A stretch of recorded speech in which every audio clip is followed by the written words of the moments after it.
vamos, la verdad, vamos a entrar al cuarto secreto, al baticuarto que tenía el ex intendente aquí. Mira, aquí tenés una especie de vestidor. Sería la pregunta. ¿Por qué un cuarto secreto? Porque entraba él solo y nadie sabía de este secreto. Pero puede tener, tiene derecho a tener un lugar donde Exactamente, cambiarse y todo. vamos a ponernos ahora en abogados del diablo.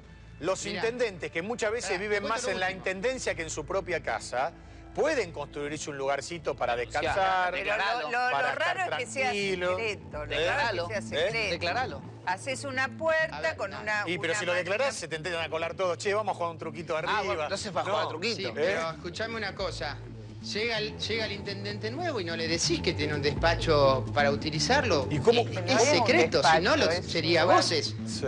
No es un despacho Bueno, es algo más que dicho. un despacho. Pero mira, acá tenés Es un estar la caja íntimo, fuerte. lo que se llama un estar íntimo. Caja fuerte, bueno. Ah, No de está arriba. mal Esto no tener es la todo, caja fuerte Mónica, escondida. ¿Vos querés que esto es todo? ¿Vos querés que esto es todo? Mira, vamos para acá, Valentín. No. Y ahora vamos a subir.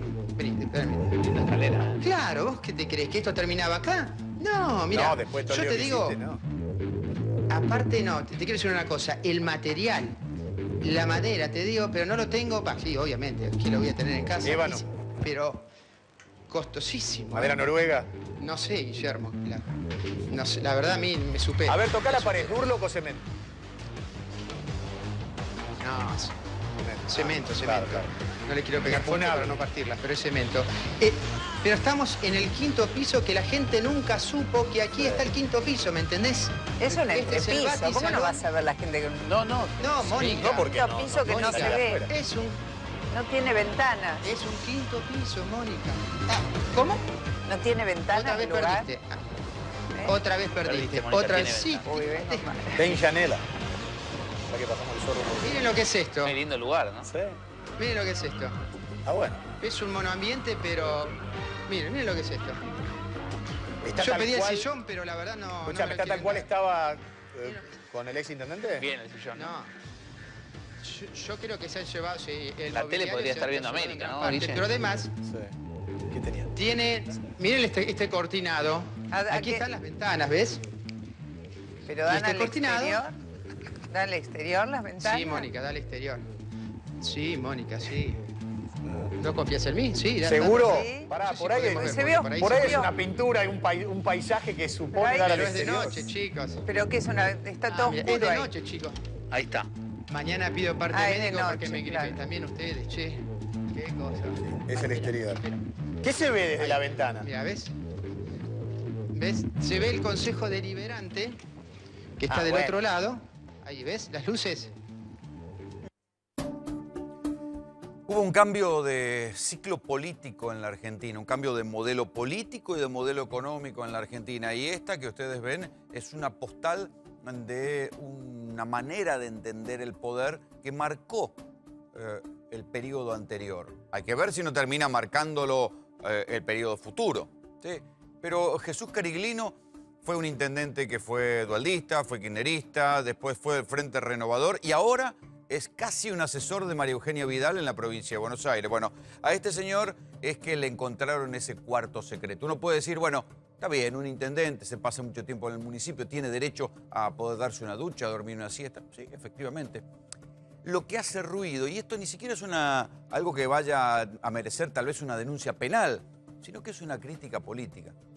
Cuando uno ve que alrededor de Malvinas Argentinas, alrededor cuando sale a las calles, ve uno de los municipios más pobres, donde la gente la pasa peor, no tiene laburo, está jodida, eso es lo que llama la atención. Es decir, la distancia entre el tipo que lleva 20 años gobernando y que ya piensa que se puede hacer un cuarto secreto, que no tiene que rendir cuentas a nadie, porque total, el municipio es de él y no es una cosa pública, sino que es una cosa privada. Y él, cuando diseñó la construcción de ese edificio municipal, hizo un piso secreto al que solo se podía entrar con la huella digital en un pasadizo al cual que parecía más bien salido de una película de Batman y Robin o del Superagente 86. Entonces, eso es lo que genera perpetuarse en el poder, ¿sí? Y Cariglino era la muestra de esto. Tanto se había perpetuado en el poder, un hombre que además a lo largo de estos 20 años de mandato en Malvinas Argentinas, porque esto es lo menos que hay para decir de él, en un momento dado casi va preso por una serie de escuchas que hablaban de corrupción y lo salva la procuradora María del Carmen Falvo, la procuradora de la provincia de Buenos Aires, porque echa al fiscal Domínguez, que era el que estaba investigando, el fiscal de San Martín que estaba investigando, lo echa, lo saca y el pobre tuvo que reciclarse después en la justicia federal. Lo salvó la procuradora Falvo, corrieron la causa a un juzgado de Quilmes y ahí todo se diluyó. Y después hay cantidad de denuncias por mala praxis en el polo sanitario, lo cual puede ser real, puede no ser real. El problema es que esa denuncia de malas praxis, los tipos que denunciaban terminaron siendo amenazados por patotas. También nosotros lo hemos contado cantidad de veces en los noticieros. Este combo es lo que arma estas postales, ¿sí? Un intendente que construye un edificio y en la construcción misma diseña un piso, como si nunca más fuera a venir nadie después que él, un piso que no se ve desde afuera, para tener un despacho. Y ojo que no estoy diciendo un bulo, estoy diciendo un despacho. Sí, tenía todo el derecho a relajarse, estar tranquilo, mirar tela, lo que quisiera. Pero lo tenía y lo mandó construir y lo mandó a hacer secreto. Tanto que el intendente que lo sucedió, Leonardo Nardini, del Frente para la Victoria, cuando llega se sorprende cuando le dice: me tiene que dar la huella digital para que pueda ir al 5.º piso, intendente, le dice uno de los pocos empleados municipales que sabía de lo que se trataba. Entonces, esas son las postales de una época o de una manera de entender el poder que ojalá se termine en la Argentina. Pero también vamos a las postales de esta época. Las postales de esta época, yo se los vengo diciendo hace un tiempo, tienen que ver con el si pasa, pasa. El gobierno tiene esta cosa de probar si pasa. El cuchillo en la manteca, hasta dónde está dura la manteca y si pasa, pasa. Después ponen cara de buenos, después dicen nos equivocamos, después dicen este es un gobierno que sabe reconocer. Pero cuando uno ve la cantidad de cosas que se basaron en el principio del si pasa, pasa, tiene que pensar que ya esto es un modus operandi, más que un estilo de corregir errores. Fíjense, Macri, una de las primeras cosas que hace por DNU, intenta meter por la ventana 2 jueces de la Corte Suprema. El presidente de la Corte Suprema le dijo, tenga mano, compañero, y la cosa volvió al Senado porque ni siquiera los que todavía estaban más o menos cercanos o simpatizando con él, Sergio Massa, Margarita Stolbizer, lo apoyaron en esa idea de meter, no 1, 2 jueces de la Corte Suprema por decreto. Ahí le dijeron que no. Si pasa, pasa. El 1800% de aumento que intentaron ponerle en la Patagonia al gas. Si pasa, pasa. Cuando vinieron los gobernadores de la provincia patagónica con los amparos en la mano y le dijeron al ministro de Interior, Rogelio Frigerio, y a Aranguren de Energía, le dijeron, no, muchachos, ¿qué es este disparate? Dijeron, bueno, está bien, negociemos. Que cerramos en 400. Si pasa, pasa. Después dicen, no, fue un error y nosotros sabemos rectificar los errores. Otro que nos lleva directo a nosotros, a los periodistas, pero también al resto de la sociedad.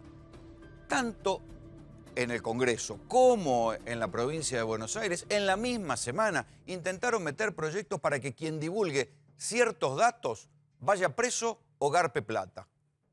¿Cómo? ¿No era que los problemas de libertad de expresión estaban en el gobierno kirchnerista, que apretaba a los periodistas, que apretaba con la pauta, que todo eso? ¿No era que este gobierno venía a ser mucho más tolerante y a no apretar a los periodistas? Bueno, por ley se está discutiendo en el Congreso si quien divulgue la declaración jurada de un tipo que blanquea plata o termina preso o tiene que pagar lo mismo que el tipo blanqueó. O sea que además esto favorece o hace pensar, mejor dicho, que cuanto más gordo es el pez, más hay que cuidarse a la hora de difundir los datos. La verdad que es preocupante. Dios quiera que esto no pase en el Congreso, donde Cambiemos no tiene mayoría. Esto es parte de la discusión del blanqueo. Ustedes saben esa ley Omni donde viene el pago a los jubilados, el blanqueo de capitales. Pero hay un punto que, claro, en la letra chica de la ley, primero todos festejaron el pago a jubilados, después empezaron a ver que en la letra chica venía el gato encerrado. Uno de los gatos encerrados de la ley era esta. Es decir, ¿saben qué? Aquel que divulgue datos de una declaración jurada de un tipo que blanqueó plata, tiene que pagar la multa equivalente a la plata que blanqueó el otro. Es un delirio. Es un delirio. No hay antecedentes de un retroceso tal en materia de libertad de expresión en la Argentina, y mucho menos legislado, y mucho menos por el Congreso Nacional. Yo quiero creer que esto no va a pasar. Pero fíjense, en simultáneo, hoy, el gobierno de la provincia de Buenos Aires difundió por decreto, ni siquiera una ley, por decreto, que como parte de la reglamentación de las declaraciones juradas a los funcionarios públicos, los policías, todos los tipos que tienen algún grado de responsabilidad política, lo cual está bien que tengan que presentar sus declaraciones juradas, porque ahí había un agujero y no se sabía bien qué iba a pasar y nunca se terminaban de presentar declaraciones juradas en tiempo y forma. Va a haber una versión de acceso público, pero va a haber también una versión restrictiva. Quien tenga acceso a esa versión restrictiva y divulgue los datos, ¿sí?, puede ir a la cárcel según el decreto. Otro disparate, otro disparate. A ver, también hay que decir que hay un motivo en esto, pero que es un motivo de seguridad, ¿sí? Cuando uno lee la declaración jurada de Cristina o de Macri o de cualquier funcionario, en la declaración jurada no aparece el domicilio del bien que tienen, no aparece, qué sé yo, la patente del auto, ¿sí?, por una cuestión de seguridad, para que no le vayan a hacer escraches, no lo vayan a robar, ese tipo no se convierte en un blanco al revelar la cantidad de bienes que tiene, lo cual es lógico. Pero hasta ahora, y en esto hay que ser respetuoso también de cómo ha trabajado el periodismo en la Argentina, no se conoce un solo caso de alguien que haya tenido un episodio de inseguridad porque se hayan revelado datos de su declaración jurada. Entonces, ¿por qué amenazar con meterlo preso? ¿A qué tienen miedo?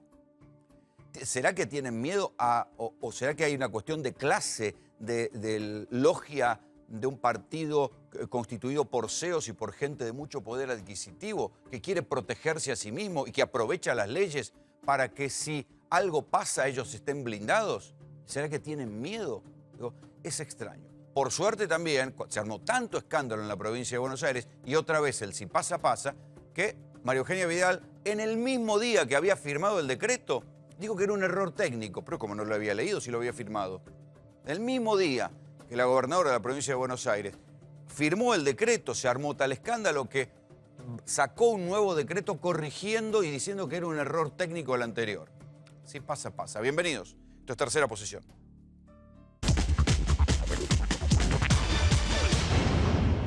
Nuestro único objetivo es trabajar todos los días para que vos vivas un poco mejor. Sé que tal vez te está costando llegar a fin de mes, pero nosotros tenemos como objetivo económico lograr una Argentina con pobreza cero. A mí me duele tener que hacer los aumentos. Uno querría, la verdad, en vez de aumentar, disminuir. Y créame que lo he hecho lo más gradual posible. ¿No es verdad todas las cosas que relatás? Yo ya te he dicho que no vamos a hacer ajustes. Vamos a levantar el cepo lo más rápido que se pueda y cuando estén dadas las condiciones. Hoy están dadas las condiciones y lo hemos hecho lo más rápido que se pudo. Hay que crear trabajo, cuidando los que tenemos. Hoy unas 1.500 o 1.600 personas despedidas. O sea que son personas que no cumplían tareas, eran planta política y de golpe habían pasado a ser planta permanente y eso no corresponde. Que todos nos comprometamos, la comunidad entera, a tener la mejor educación pública de América Latina. El presupuesto debería por lo menos compensar la inflación interanual. Son cientos y miles de millones de pesos que implican que ascensores no se arreglen, que baños no se arreglen, que edificios enteros no se construyan para facultades y que eso pone a la universidad en una situación de realmente alerta presupuestaria. Yo sí me tengo confianza a armar el mejor equipo de los últimos 50 años, convocando a los mejores de este país. Era una locura esto. Nosotros teníamos 10 grados bajo cero en las provincias del sur y la gente prácticamente estaba en remera en la calle, en la casa, o abría las ventanas porque tenía calor de tanta calefacción que tenían, porque era gratis prácticamente el servicio público. Yo creo que a veces la visión esta de que hay gente que se está muriendo de hambre no es real. Es una visión más burguesa. Lo que usted dice me parece riesgoso en cuanto a la negación. Hay gente que se muere de hambre. ¿Has visto que alguien se muere de hambre? La Argentina tiene que crecer en base a un gobierno que diga la verdad. Agustín Rossi fue ministro de Defensa hasta el final del gobierno, ¿sí? Efectivamente. ¿Cómo ves estos 6 meses, Macri? Bueno, me parece que el indicador más preocupante es el deterioro de la situación socioeconómica, ¿no? Hay cientos de miles de despidos, cada vez más difíciles de ocultar.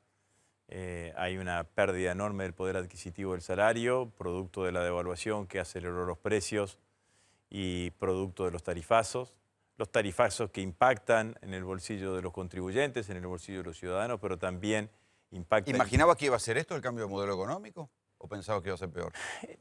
Yo creo que ninguno ciertamente yo pensaba, estaba claro que iba a aplicar una política neoliberal económica, pero no pensaba que los efectos iban a ser tan brutales o que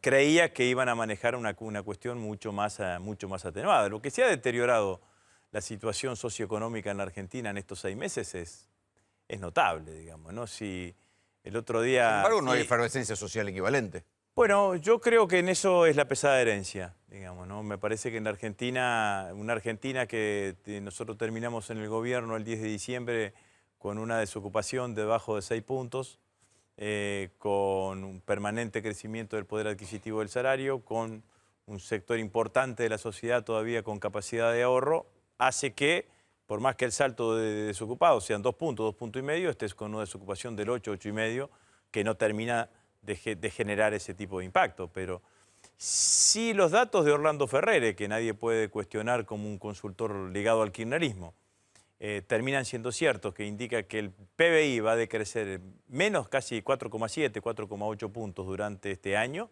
de crecimiento del Producto Bruto, si sumás a que el año pasado crecimos el 2,1%, reconocido por el actual INDEC, tenés una brecha de 7 puntos del PBI, significa que hay ramas de la industria y ramas de la actividad económica que están prácticamente paralizadas, digamos, ¿no? Y que vamos a tener una cantidad de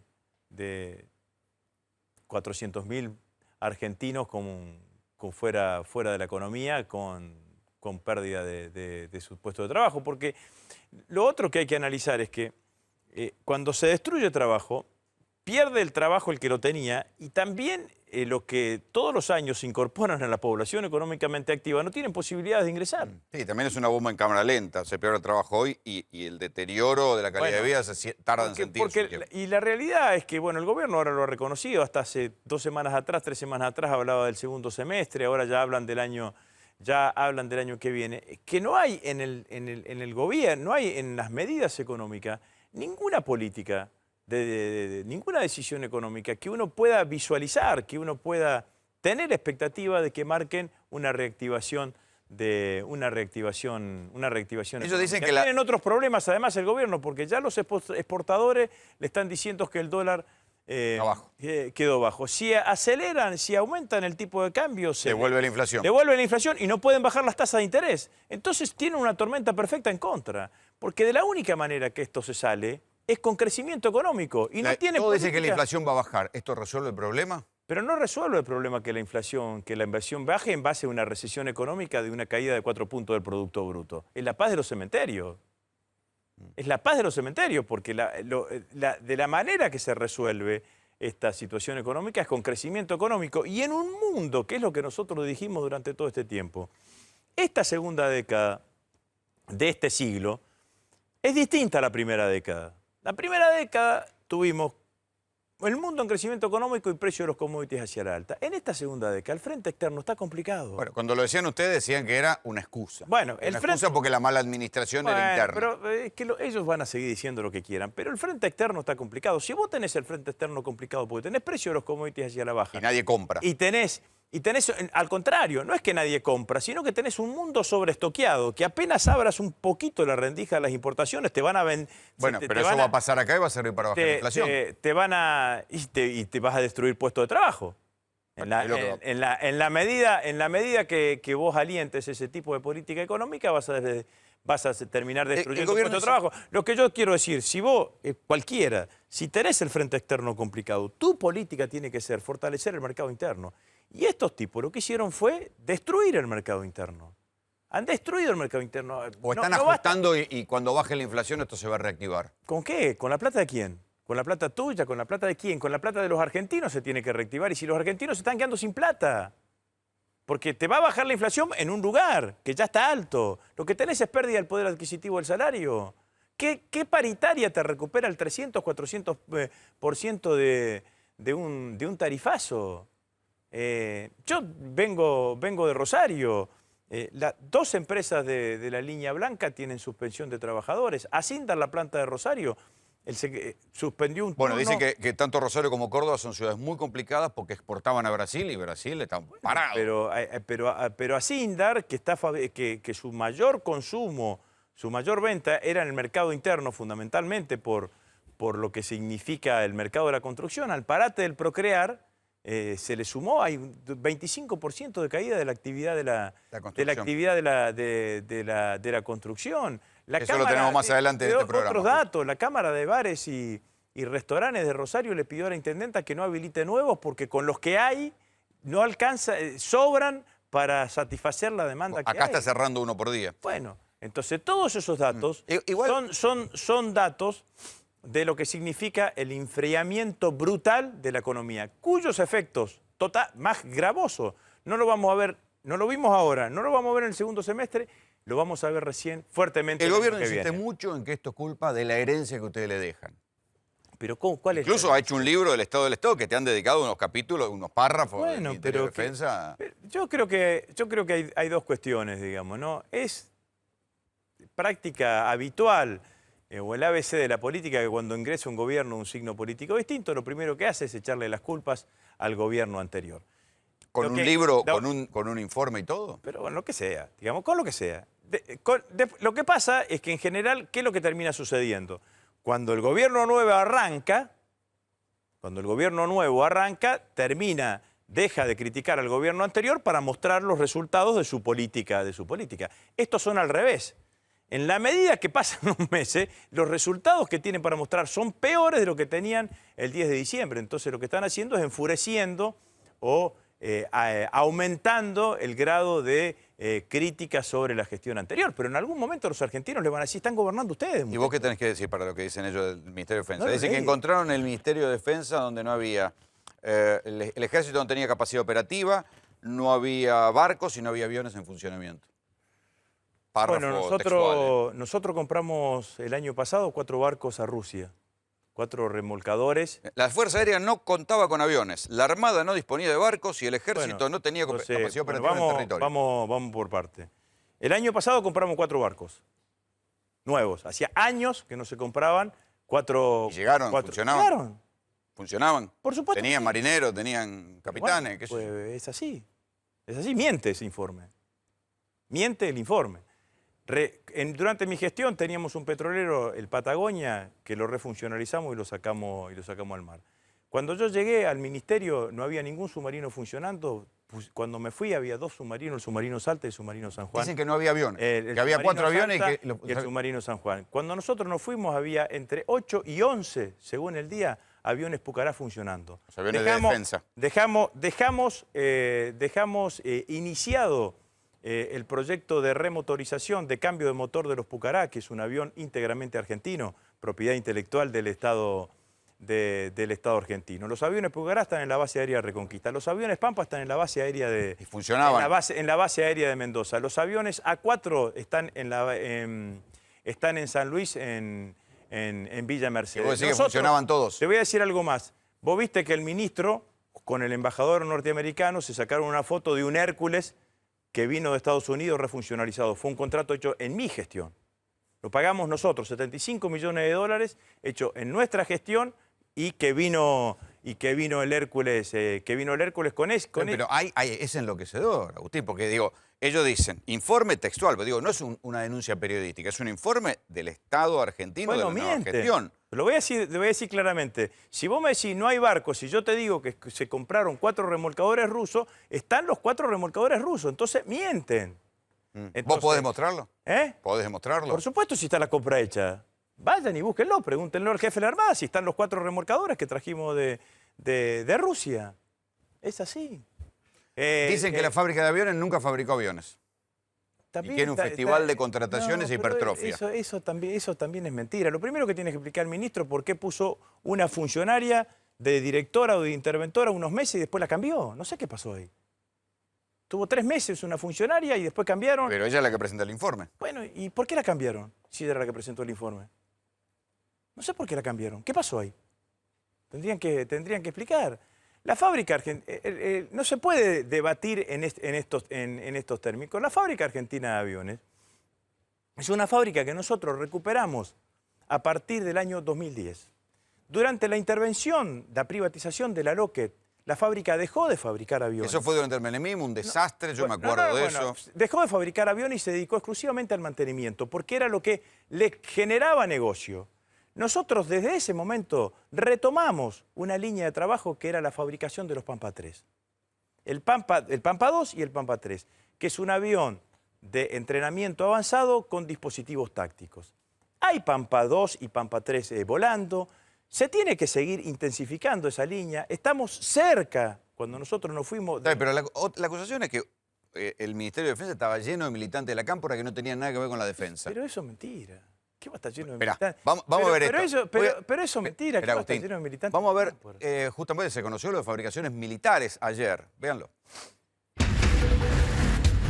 El ex interventor de fabricaciones militares, Santiago Rodríguez, y su esposa y ex jefa de asesores, Bárbara Grané, fueron imputados por defraudación a la administración pública. El fiscal federal, Eduardo Tayano, hizo un requerimiento para que se investigue la gestión de 2011 a 2015 por varios gastos extraños. Gasto de $800.000 para viajes al exterior en estos 5 años, que incluyen un viaje a Cannes, para poder ver la manera de desarrollar una película sobre la historia de fabricaciones militares. Incluye también, por ejemplo, el alquiler de un perro dogo, para filmar un spot. Pagaron 6.000 pesos por el alquiler de un perro dogo para un spot publicitario que jamás habría sido difundido en los medios de comunicación. Los pagos de los viajes al exterior de Rodríguez y su esposa, más otros directivos, costaron unos $876.000. El matrimonio fue a China por $44.000 y a Colombia por $6.600. Eduardo Tayano pidió que se esclarezca si montaron lo que el fiscal Guillermo Marijuán llamó una cueva de tuiteros K, que habría tenido 30 lugares de trabajo en la sede de fabricaciones militares. Un espacio donde había personas que eran contratadas por 35.000 pesos para utilizar las redes sociales, para tuitear a favor de la gestión de la expresidenta Cristina Fernández de Kirchner. El fiscal también investiga la contratación de personal, porque pasaron de tener 603 empleados en 2011 a 1.151 en 2015. El área de la esposa de Rodríguez tenía 5 empleados y pasó a tener 40. Además, llamó la atención el pago de 88.000 pesos a Sadaic por el uso publicitario de 2 canciones de Sandro. Una de ellas es Porque yo te amo. Yo te amo, yo te amo. Tus labios de rubí, de rojo carmesí, parecen murmurar 1000 cosas sin hablar. Y yo que estoy aquí, sentado frente a ti, me siento desangrar sin poder conversar. La gestión de Santiago Rodríguez gastó $1 millón en 3 cámaras, 88.000 pesos en un dron y habría dejado una deuda de 240 millones de pesos. Acá parte de esto está en el informe del Estado del Estado y parte de esto, con los detalles, lo toma un fiscal federal y imputa a los dos, al matrimonio, en especial al interventor en fabricaciones militares, Santiago Juan Rodríguez. Sí. Ellos dependían de vos. Sí, sí. ¿Y? Bueno, voy a hablar de fabricaciones militares. Total, el informe ya está. Digamos, no dice el informe que si... El informe dice lo que dice el fiscal. Bueno, pero el informe no dice, ni el Estado eso dice, que después de 30 años se inauguró una nueva fábrica de fabricación, una nueva planta de fabricaciones militares en San José de Escachal, provincia de San Juan, en donde se fabrican explosivos para la industria para la defensa. El informe tampoco dice, o lo dice malamente por lo... A mí la expansión de personal puede ser Pero razonable. el informe lo dice malamente, es que la fábrica militar de Río Tercero, que había volado, se reconvirtió a una línea de fabricación de vagones para la industria ferroviaria. Lo dice el informe del Estado. Sí. Dice, uno de los grandes anuncios de la última gestión al Frente de Fabricaciones Militares fue la fabricación de vagones tren. Para esto la empresa equipó una planta completa para la producción de vagones playos con una inversión de 350 millones de pesos, en la que todavía resta invertir 150 millones, y aún así falta un año para que pueda entrar en funcionamiento. Eso es mentira. No la pueden hacer funcionar, no la podrán hacer funcionar ellos. Pero la planta está hecha la inversión. Todo esto estaba fue hecho... firmado un contrato con el ferrocarril Belgrano Carga para que el ferrocarril Belgrano Carga iba a comprar 1000 vagones de los hechos en fabricaciones militares en la fábrica militar de Río Tercero. Dice el informe. Todo esto fue hecho sin ningún tipo de estudio de mercado. no hay demanda en el país para este tipo de vagones. Las líneas ferroviarias que podrían llegar a necesitarlos ya tienen comprometidos los vagones necesarios por una adquisición que realizó en su momento el Ministerio del Interior cuando tenía bajo su órbita el área de transporte. Está claro, si no quieren que exista una industria ferroviaria en la Argentina, no va a haber mercado. Si no la industria ferroviaria tiene una única condición para existir, que existan los ferrocarriles. Si existen los ferrocarriles, hay posibilidad de industria ferroviaria. Pero muchos de nosotros criticamos por qué el gobierno fue a comprar a China vagones cuando podría haberlos fabricado acá. Bueno, no es una tecnología de punta fabricar vagones de tren. Entonces, ahí está la respuesta del gobierno, que invirtió en reconvertir una fábrica militar en una fábrica que fabrica vagones. Entonces se relanzó todo lo que significó fabricaciones militares. El aumento de personal tenía que ver en que nosotros trabajamos en fabricaciones militares con un criterio, que era fundamentalmente fortalecer la parte de ingeniería. Todo el diseño de esa planta. ¿Contrataban ingenieros o contrataban militantes? Pero a una de las chicas que echaron era una ingeniera recibida con diploma de honor. Sí, me acuerdo del caso. En las universidades argentinas. Diseñamos una planta entera en fabricaciones militares durante la gestión la cuestión de Santiago Rodríguez. Fabricaciones militares tenía 4 personas en el área de difusión corporativa porque no le interesaba difundir corporativamente. Entonces se armó un equipo de difusión en términos corporativos que tenía que ver fundamentalmente con se imprimían revistas, un área de prensa no es un ejército de tuiteros. No, bueno, pero eso es una mentira. ¿Cómo puede comprobar que hay un ejército de tuiteros? ¿De dónde sacaste que hay un ejército de tuiteros? Lo dice Bueno, pero lo dice el informe. ¿Por qué lo dice el fiscal Marijuán? Yo no digo nada, lo dice el fiscal Marijuán. Bueno, lo tendrá que verificar. ¿Cómo va a haber un ejército de tuiteros? ¿Dónde verificaste que era un ejército de tuiteros los tipos que estaban trabajando ahí? También la primera vez que dijeron hay una FM y decía FM, fabricaciones militares. El fiscal Tayano planteó, retomando una investigación de Guillermo Marijuán, que se esclarezca si montaron una cueva de tuiteros K, y cita el... Bueno, que lo va a esclarecer, pero no es así. Lo que se montó fue una estructura que pueda difundir lo que era fabricaciones militares, lo que es fabricaciones militares. La película, tampoco lo dice el informe, la película era sobre Sabio, que fue en la década del 30 el que impulsó la ley de fabricaciones militares, que es uno de los generales que hay que reivindicar en la historia argentina. Sí, claro. Entonces, vos me podés decir, ¿fue innecesario o no necesario el viaje a Cannes? Pero el proyecto de la película era sobre el general Sabio, y lo estábamos haciendo desde fabricaciones militares. Entonces, esto es lo que pasa, que si vos mirás de un solo lugar, te olvidás del resto de la función. En la fábrica militar de Fray Luis Beltrán montamos la línea para los chalecos antibala. ¿Cuánta gente echaron de fabricaciones militares? No lo sé, no me acuerdo. No me acuerdo, pero la verdad que las trabajadoras de fabricaciones militares están todos preocupados porque la realidad es que tienen toda la experiencia de lo que fue la década del 90. En la década del 90 desaparecieron fábricas. Yo me acuerdo, en Rosario estaba la fábrica militar Fray Luis Beltrán, estaba la Domingo Mateo y desapareció la fábrica Domingo Mateo. Otra de las críticas es que había falta de control a las municiones, por ejemplo. Así que el defensa no sabía exactamente, a ver si encuentro el párrafo, que no tenía exactamente el control de las municiones, que no tenían, por no decir ni puta idea, pero no lo dice el informe así, pero... El gobierno, el ministerio, ordenó una auditoría apenas asumió en la fábrica que fabrica las municiones, que es la fábrica militar de Fray Luis Beltrán. Fueron a encontrar faltantes de municiones. No encontraron faltantes de municiones.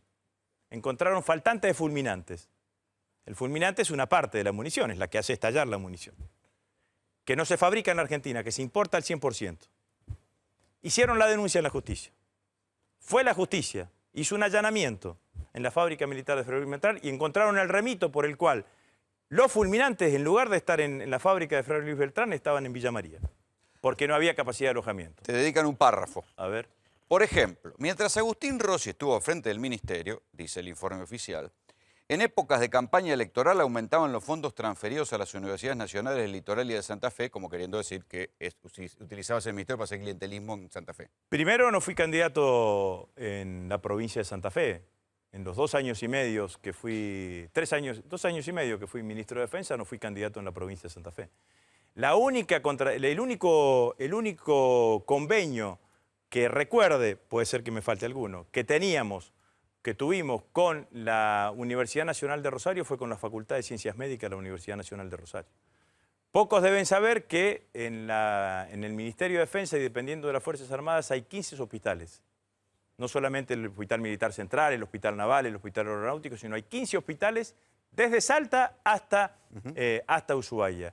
Ese convenio permitió armar un plan estratégico de cómo tenía que funcionar esos 15 hospitales en red entre ellos y al mismo tiempo integrado con la red pública, con plan de inversiones, con necesidades de inversión y con jerarquización de esas inversiones, como nunca habían tenido las Fuerzas Armadas. Seguramente el ministro cuando escribió este informe se olvidó de ver el plan estratégico que le dejamos porque realmente nunca había existido dentro del Ministerio de Defensa y dentro del área de sanidad de salud de las Fuerzas Armadas un plan estratégico como el que dejamos nosotros. ¿Tenés alguna causa abierta por corrupción? No.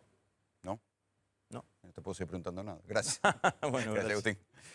Hay mucha discusión sobre las declaraciones juradas. Parece que las declaraciones juradas, los tipos que las hacen se pegan un tiro en el pie, porque si no, no se explica quién los asesora para hacerse la declaración jurada, porque cada uno que firma una declaración jurada, cada funcionario que firma una declaración jurada sabe que al día siguiente va a tener abierta una causa en Comodoro Pi. Ingeniero Juan José Aranguren, juráis por Dios y por la patria sobre estos santos evangelios desempeñar con lealtad y patriotismo el cargo de Ministro de Energía y Minería, para el que habéis sido nombrado cumpliendo y haciendo cumplir, en cuanto de vos dependa la Constitución de la Nación Argentina. Sí, juro. El ministro de Energía, Juan José Aranguren, sumó un nuevo cuestionamiento a las dos denuncias que ya recaen sobre su persona por sospechas de incompatibilidad en la función pública con la actividad privada. Luego de las incomprensibles declaraciones juradas presentadas por el presidente Mauricio Macri, el titular de la cartera de Minería y Energía confirmó que aún posee más de 16 millones de pesos en acciones de la empresa Shell. ¿Aranguren debe continuar en su cargo? La polémica estalló otra vez sobre el funcionario más cuestionado del gobierno, que además declaró un incremento patrimonial de 95% en solo un año. En 2014, la declaración jurada del ex CEO de Shell presentaba un total de 44 millones de pesos, mientras que en la última presentación declaró poseer más de 86 millones de pesos. Si hubiésemos tenido en estos 10 años un ministro de Energía como Aranguren, con la capacidad de Aranguren y la honestidad de Aranguren, no tendríamos los problemas que tenemos hoy de energía. De dirigir una empresa petrolera a ser ministro de Energía. La acelerada carrera de Aranguren podría frenar de golpe si avanzan las denuncias en su contra. Las noticias en materia de declaraciones juradas de hoy tienen que ver con, el fiscal Federico Delgado dijo, como es un quilombo la declaración jurada de Macri, porque hay cosas del año pasado, cosas de este año, dijo, ¿saben qué? Que la analice una comisión de expertos. De paso, con el sistema de freezer y microondas que impera en Comodoro Pi, queda frisada y durmiendo hasta el momento adecuado la causa que algún día se activará o no sobre lo que pase con las declaraciones juradas, porque así funciona, esto ya lo venimos contando hace tiempo. El otro caso es sin duda el ministro más impopular que tiene el gobierno, el más odiado hasta ahora, que es el ministro Aranguren, el ministro de Energía, que se conoció su declaración jurada, pero salieron voceros a decir que no había incompatibilidad entre que Aranguren fuera el ministro de Energía y tuviera 16 millones de pesos en acciones de Shell, que no había ninguna incompatibilidad porque dicen los voceros, nadie puso la cara, voceros anónimos, dicen los voceros que Aranguren, en verdad, cuando hay algo sobre Shell, se lo delega a otro, y que es otro el que estudia. Bueno, no importa, será otro, será él. Lo cierto es que en tribunales federales también hay una causa donde está imputado Aranguren, todavía el juez no le dio curso, el juez Luis Rodríguez todavía no dio curso a la acusación del fiscal Stornelli para investigarlo, para ver por qué favoreció a la empresa Shell en la compra de gas que no venía de Bolivia, sino que venía, no sé, de República Dominicana, lo trajeron, lo metieron y pagaron el doble del gas, entonces por eso lo están investigando a Aranguren. Pero el detalle interesante es que lo que les contaba en el comienzo del programa, en provincia de Buenos Aires uno celebra que la gobernadora María Eugenia Vidal haya dispuesto que los funcionarios presenten declaraciones juradas antes de entrar a la función pública y después cuando se van, o sea que tengan presentadas declaraciones juradas, pero en el decreto en el que reglamenta la emisión de las declaraciones de jurada, dijo, cuando no, que el que divulgue el contenido de las declaraciones juradas vaya preso, por decreto, por decreto. Esto, y en simultáneo, por otra parte, se conoció que en el proyecto de ley de blanqueo, de pago a los jubilados, esa ley ómnibus que se empieza a discutir en el Congreso, quieren que aquel que difunda el monto de un blanqueador, y no estoy hablando de ropa, sino de plata, aquel que difunda el monto de lo que blanqueó un tipo cuando trajo guita al país, pague una multa equivalente a lo que el tipo blanqueó. Esto está hecho para nosotros los periodistas, para que nos callemos la boca. Y hay incluso legisladores como Pablo Tonelli que lo justifican. Yo le pedí a Fernando Burlando que en un hipotético caso me venga a defender. Si yo difundo una agresión jurada, ¿me sacás de la cárcel? ¿Me salvás de la multa? Yo creo que sí. Ojo que esta es una gran disyuntiva, te diría histórica, entre lo que es el derecho a la intimidad y el derecho a la información. Obviamente informar sin censura previa. Es una debate doctrinario. Doctrinario y también de la jurisprudencia, donde realmente no tenemos una definición o una solución clara. Fundamentalmente, y para resumir o para sintetizar, lo más claro o tal vez los más eruditos o los más iluminados dicen que esta situación hay que compatibilizarla, que sería algo distinto a lo que pretende, en este caso, la señora gobernadora, que no tiene atribuciones penales para sancionar. Eso me llamó la atención, porque no es una ley, es un decreto. ¿Cómo te van a mandar preso por decreto? No tiene. Van a recortar la libertad de expresión por decreto. La provincia fue realmente... Hay que decir que también ya regularon. Fue un pensamiento realmente muy iluminado también, que esta situación de que todos los funcionarios tienen que presentar declaración jurada, incluso el personal policial del subcomisario hacia arriba, digamos. Subcomisario, comisarios en todas... ¿Los policías no presentaban declaración jurada? No. ¿Un comisario...? No, esto realmente es algo novedoso. ¿Cómo cayó en la policía? Bueno, yo creo que hoy la policía está acostumbrada a todo tipo de, digamos, a que los den vuelta como una media, decís vos. Hoy realmente me parece que son la institución más vapuleada, ¿no? Porque siempre son los culpables de todo, aunque no lo sean. En todo sentido, O sea, realmente lo más fácil siempre es echarle la culpa al policía.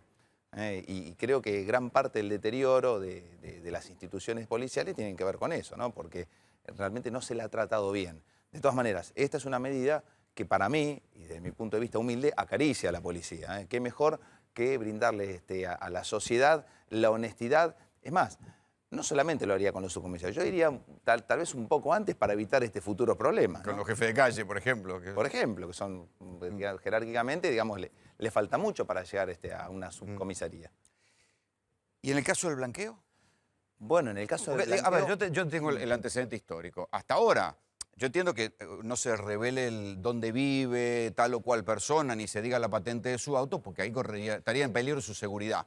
Eso lo entiendo y creo que... Es importante, nosotros los periodistas en estos años nunca le pasó a nadie nada por la divulgación. Es importante la seguridad individual, es muy importante. El derecho a la intimidad es algo importantísimo. Ese derecho a la intimidad que, no sé, los ministros actuales de la Corte le permiten a los ciudadanos, por ejemplo, entender que la tenencia para consumo personal está dentro de la esfera de la intimidad.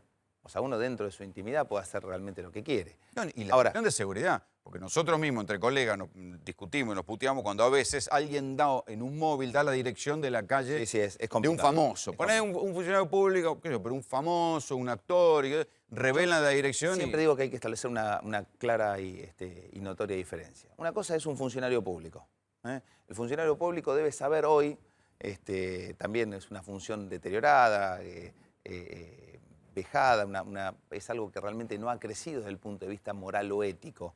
Lamentablemente la función, o sea, la carrera del político es algo que no nos pone orgullosos. Tienen otro tipo de rótulos los políticos. De hecho, hemos visto políticos, y en esto hago mal tal vez en generalizar, pero muchos políticos que parecían, era mejor ser político que empresario. O sea, parecen como los mejores y más millonarios de la Argentina, y lo único que habían hecho durante toda su carrera es ser político. Función pública. Sí. Función pública. Esto, obviamente, también pecamos nosotros, también está mal la justicia, porque es tan sencillo meter preso a un político que roba, como evaluar puntualmente cuál era su actividad, decir, bueno, señor, ¿cuántos años trabajó en la función? Tantos años, descontémosles el gas, la luz, el teléfono, las patentes, y automáticamente, si tiene un patrimonio mayor al que le resta, que debe ser muy poco, evidentemente eso tiene que ver con un enriquecimiento ilícito, ¿no? Y con lavado de dinero. Claro, pero el caso de lo que se está discutiendo en el Congreso quedaría a salvo el tipo que, querrámoslo o no, evadió, sacó la guita para afuera. El Estado le dice, bueno, ok, le perdonamos todo, traiga la plata de vuelta. Y el periodista que lo difunde termina pagando la plata que el tipo blanqueó. El Estado hoy necesita de esta ley. Los jubilados necesitan... Entonces, siempre cuando se hacen análisis de estas características, lo que hay que hacer es un mega análisis, tener una visión más cosmos, ¿no? Entonces decir, bueno, a ver, perfecto, ¿en qué se beneficia el Estado? Bueno, en tal o en cual situación. Hoy, obviamente, el tema de los jubilados es un tema candente, un tema importante, es una reivindicación que nunca se les dio. Entonces... Espera, vamos a escuchar un poquito qué dijo Macri a propósito del blanqueo y enseguida volvemos con esto. La oposición hizo mucho hincapié en el préstamo que figura allí a Nicolás Caputo, Sí. que dicen que blanquea una supuesta sociedad entre ustedes dos. Bueno, se pueden decir tantas cosas. Bueno, si vamos a escribir todas las cosas que han dicho estos 10 años de medicina política, la política quedarían varios tomos enciclopédicos de mentiras. Oye, presidente, al resto de los funcionarios que tienen plata afuera que la traigan, como usted Yo anunció ya he estos dicho días. que, insisto, que vengo a conducir un país en el cual quiero que la gente haga las cosas por elección, no por presión. Y siento que la Argentina va a ser uno de los países con más oportunidades de progreso en el mundo. EcoGear, eficacia del 84,6% en la recuperación capilar, clínicamente testeado en hombres y mujeres. Actúa desde la raíz hasta la punta del pelo, aportando minerales, vitaminas y polifenoles. Loción fitocosmética de triple acción. Disminuye la caída, estimula el crecimiento del pelo y controla la caspa, sin efectos adversos. Disponible en farmacias de todo el país o en ecogear.com.ar. Productos elaborados bajo patentes del CONICET. También EcoGear shampoo y acondicionador. Para vos, Fernando, desde un punto de vista legal, ¿tiene que preocuparse Macri por lo que le están investigando en la justicia federal? A ver, es algo extra que tiene el presidente, que tal vez le quita un poco de tranquilidad. Yo veo más que nada cuestiones que van más de la mano de tal vez de los errores, no en el caso del presidente, sino en el caso de otros funcionarios que van de la mano de la ética. En el caso del presidente está bueno aclarar que la variación entre sus declaraciones juradas, entre la presentada tal vez por aquel momento cuando era jefe de gobierno y la actual, hay una cuestión de formato, ¿no? Entonces, por eso el análisis que ordena el fiscal Delgado no lo hace directamente a través de contadores, sino que lo hace a través de sociólogos, una cosa muy, muy loca, ¿no? Bueno, el doctor Delgado nos tiene acostumbrado a estas cosas extrañas, raras o innovadoras. Entonces, primero hay que evaluar si las declaraciones juradas, el formato es similar o no. Bueno, es igual. Segundo, hay que evaluar si dentro de esas declaraciones juradas, las sociedades, esas sociedades que se mencionan y que tanta gente ha hablado de las sociedades extranjeras y el dinero que tiene el presidente en el extranjero. Yo te diría que uno puede decir hoy por hoy en forma categórica y afirmativa que es un dinero que está blanco, que tiene blanco el... A ver, Mike tiene más datos de esto. Acá tenemos los números de la declaración jurada de Macri. En el año 2014 declaró 52 millones de pesos. Un año después, que es la última declaración jurada, lo que declara es 110 millones de pesos, que sería un 124% más, y por esto se lo cuestiona a Macri. Uno de los detalles... Claro, ¿cómo, si estaba en la función pública y en campaña, ¿cómo hizo para duplicar la guita? ¿Sería palabra más, palabra menos? Eso, sí. Eso le cuestionan, si realmente fue un incremento de dinero. ¿Cómo hizo para aumentar 124% en solo 12 meses? Vamos a dejarle igual al abogado defensor, ¿qué dice? No, yo creo que, a ver, no es un político, nuestro presidente, que tenga como única tarea, como único trabajo, la función pública. O sea, a ver, démosles, primero, debemos tener todo un respeto hacia la investigación. Sí, mal en los negocios no le fue antes. Nunca le fue mal en los negocios, entonces, bueno, por lo menos pongamos freno, sobre todo prudencia. Ojo, si esto está mal, está mal. Lo que están denunciando es que, por ejemplo, había declaraciones de Macri donde había propiedades que valían centavos o acciones en empresas que valían centavos y ahora en la última declaración la recategorizaron con lo que realmente valían y eso de centavos pasaron a valer 40 millones. Es decir, las irregularidades también están denunciando, no solo el incremento, sino cómo fue... Por eso lo mandan a revisar por un equipo profesional, si es una cuestión técnica o no. Exactamente, ni más ni menos. Aparte, bueno, si bien el delito es leve, el artículo 68 que menciona el fiscal, tiene, me parece que penas de 15 días hasta 2 años de prisión. Es el presidente. Obviamente es el presidente y esto significa algo, Ahí se complica. algo realmente ¿Hay algo jurídico serio. o ético? ¿Es más fuerte lo jurídico o lo ético? Yo, en este caso puntual, si hay algún tipo de irregularidad o ilicitud, van de la mano. Yo lo que noto, digamos, desde mi punto de vista, humilde y la primer postal que veo, es que hay muchas cuestiones éticas. Y segundo, a veces los contadores auxilian a quienes debemos tributar de una manera que desde el punto de vista ético tal vez no es moral. ¿Por qué? Porque como contador uno trata de que su cliente trate de pagar lo menos posible. Y uno le pide lo mismo, aparte, además. Sí. Pero aparte, es un criterio, no es argentino, es mundial. O sea, a ver, a nadie se lo puede cuestionar por pagar menos impuestos frente, obviamente, utilizando chicanas. O sea, a ver, ¿cuál es la evaluación fiscal de esto? Bueno, esto lo dejamos acá. No importa que valga. ¿Tampoco? Bueno, desde el punto de vista del funcionario, yo creo que ahí ingresamos en un tema ético. Ético. Yo creo, a ver, hay personalidades, como puede ser la del presidente, que tal vez estas cosas se las manejan. Yo me manejo prácticamente en forma personal mis números, pero me parece que el presidente da las características. Yo creo que debe tener un cuerpo de contadores que se encargan directamente. Deben ser hasta incluso apoderados. O sea, tal vez ni le llega al presidente. Es extraño que haya dejado un flanco tan grande como para que le agreguen la declaración jurada a una causa siendo federal. Funcionario y fundamentalmente vamos a tener en cuenta que el presidente viene con una potencia y con un discurso que va de la mano fundamentalmente de la honestidad. Esto lo tendría que haber cuidado. Mike. Lo que argumenta Macri en su defensa es que las acciones en 2014 tenían un valor simbólico, entonces ahora les pusieron valor a las acciones y por eso aparece este incremento en el patrimonio. El otro dato que aparece es que en Bahamas declara tener 18 millones de pesos. Lo denuncian por eso y Macri plantea en su defensa que ese dinero no es un incremento, no apareció de casualidad, sino que era dinero que él tenía antes en Suiza y en Estados Unidos. Vamos a ver un poquito más sobre qué está pasando en la causa Lázaro Báez. Esto es lo que estaba pasando porque hubo hoy un detalle que se conoció sobre la cantidad de cuadros, muebles, etcétera, etcétera, que estaban en el hotel de Cristina Fernández de Kirchner, el Hotel Valle Grande, y ahora aparecieron en sótanos de Lázaro Báez. Esto,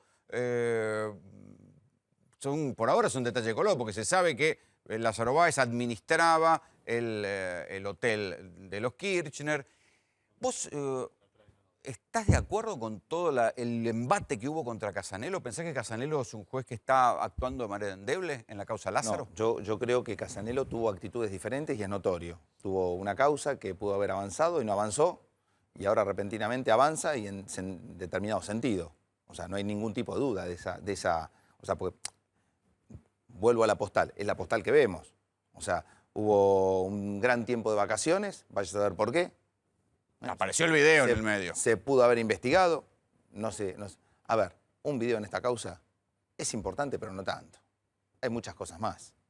Pero habían negado cosas que se veían en el video. Por ejemplo, mi pregunta es, a ver, un juez federal que tiene bueno, ahora los jueces fueron de alguna manera a buscar la bendición del Papa. Bueno, a buscar la bendición, que no sé cómo estarán las columnas del Vaticano, ¿no?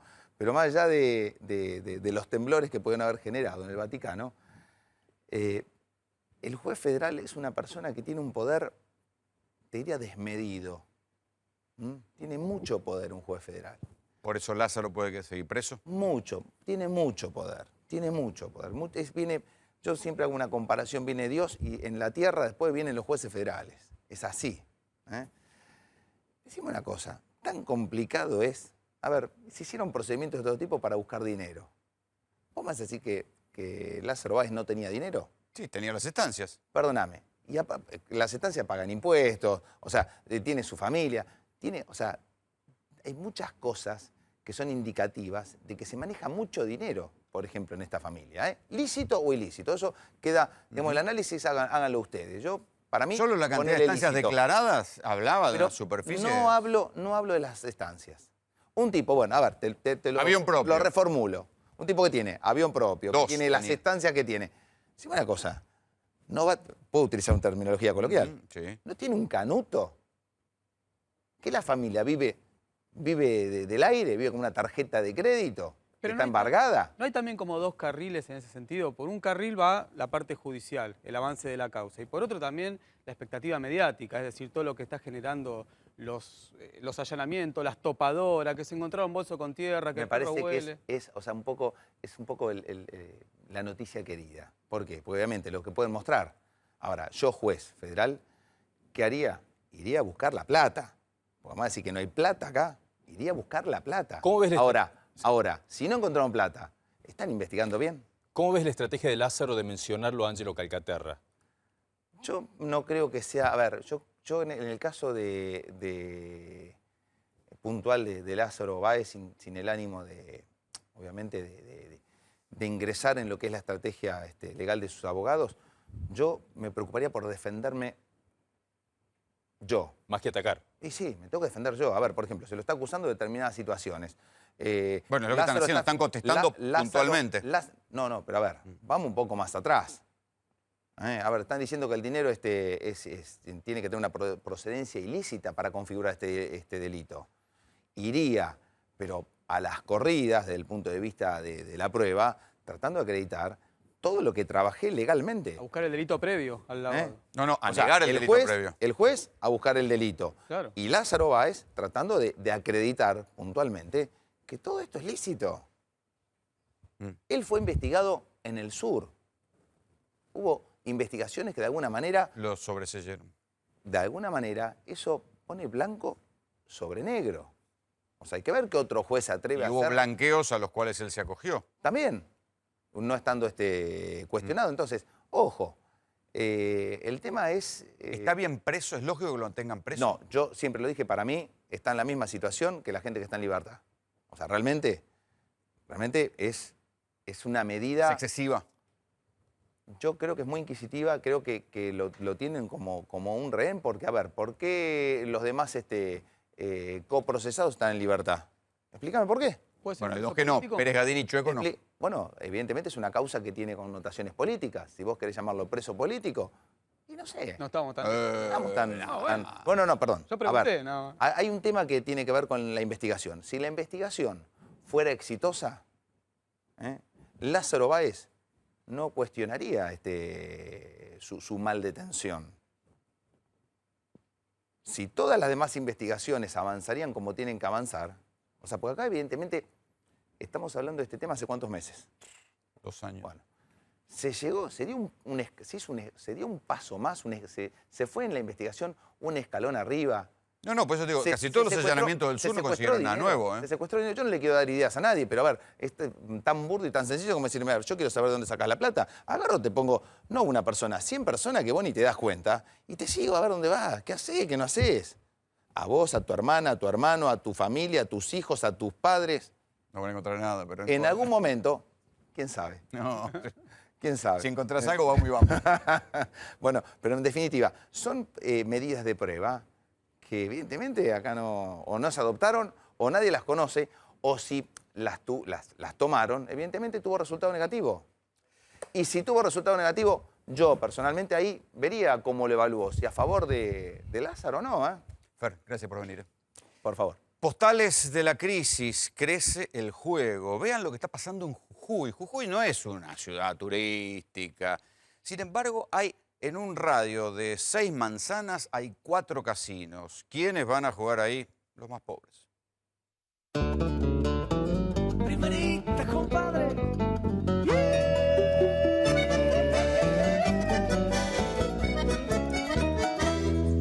La región del carnaval. La provincia de Milagro Sala. La ciudad de los casinos.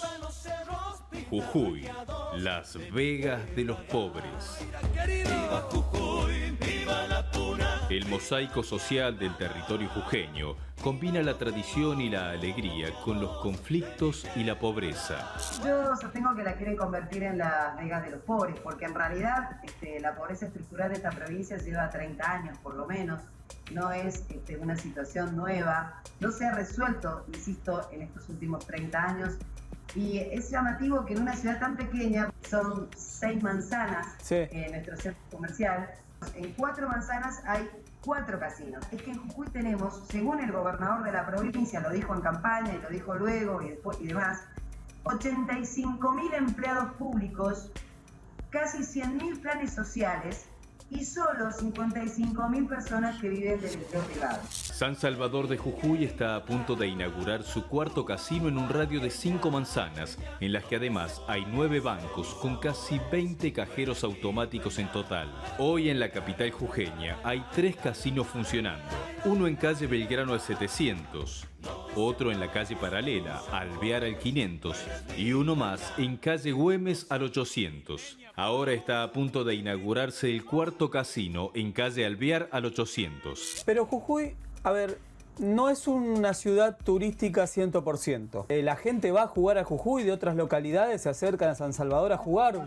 ¿Cómo sostienen 4 casinos? San Salvador, la capital de la provincia, no es una ciudad turística. Acá el turismo va al norte, a la quebrada de Humahuaca, Pumamarca, Humahuaca, etc. Las salas de juegos están para los jujeños.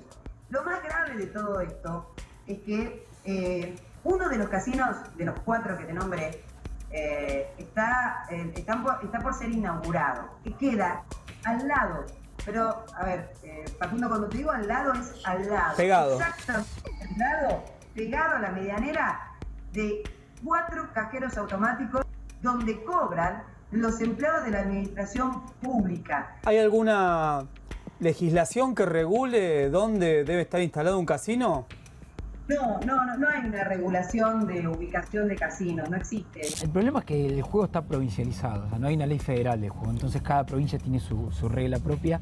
Muchos bingueros pagan plata fija, arreglado con el gobernador directamente, un canon fijo y nadie sabe lo que recauda, nadie sabe lo que mueve. Entonces lo que le deja el Estado, muchas veces la sociedad no sabe lo que le deja el Estado realmente y cuánto, sobre todo, cuánto facturan estos bingueros. El cambio de gobierno en una de las provincias más calientes, con elevados índices de pobreza y alto porcentaje de trabajadores del Estado y planes sociales, no frenó el avance del juego en Jujuy, tal como lo venían reclamando los actuales funcionarios cuando eran oposición. La legislatura de la provincia no ha regulado nada. Sin embargo, tengo que decir que durante muchos años, diputados que eran en ese momento de la oposición, hoy oficialismo, han denunciado algunos negocios o negociados, o como vos quieras llamarle, de los casinos después de las salas de juego. El avance del juego durante la década kirchnerista fue notorio. La oposición en ese momento claramente denunció todo esto también en Jujuy, pero con el cambio de gobierno y al asumir Gerardo Morales, el negocio continuó, no es que lo frenaron. Eso es lo que me llama la atención a mí, en realidad porque había como una posición política tomada en los últimos años en relación al tema del juego. Jujuy no escapa a la lógica nacional. En Misiones, por ejemplo, habíamos contabilizado, creo que eran 19 salas en la capital nomás. O sea, Jujuy va con esa explosión del negocio, que ahí hay un cambio de gobierno, digamos, se va Fellner, llega Gerardo Morales, uno puede creer, bueno, cambiamos, las salas se siguen abriendo a pesar de lo que uno diga. ¿Por qué? Porque el binguero arregla con el Ejecutivo necesita fondos frescos, quizás para un bien social, no decimos que no lo sea así, claro. Pero el problema es que el trasfondo es que esa plata, ese juego del pobre, como nosotros llamamos a la máquina tragamoneda, después termina, lo que recibe de salario, lo que recibe el Estado, lo termina volviendo a inyectar al binguero. Pero es que acá está claro que en realidad el casino, la sala de juego, está destinada no al entretenimiento como puede ser en otras ciudades más grandes. Pero, ¿quién va? O sea, ¿cómo se llenan 4 casinos en una ciudad tan chiquita como dijimos? Con la pobreza. Nosotros le decimos eso, ¿no? El juego del pobre, que la verdad que no conoce de crisis. Cuando hay crisis, la gente tiende a apostar su mejoría económica justamente al azar. ¿El juego esconde algo más? Es que el juego esconde gran parte del financiamiento de la política. Uno sabe que para una campaña política se necesita dinero fresco y muchas veces es este negocio el que lo tiene. Digamos, porque vos en la máquina de tragamoneda tenés que jugar en efectivo. por eso es que cuando uno habla del negocio del juego tiene que hablar automáticamente de la política, porque los vínculos se dan automáticos. El poder cambió, los casinos avanzan, el juego crece y nadie parece frenarlo.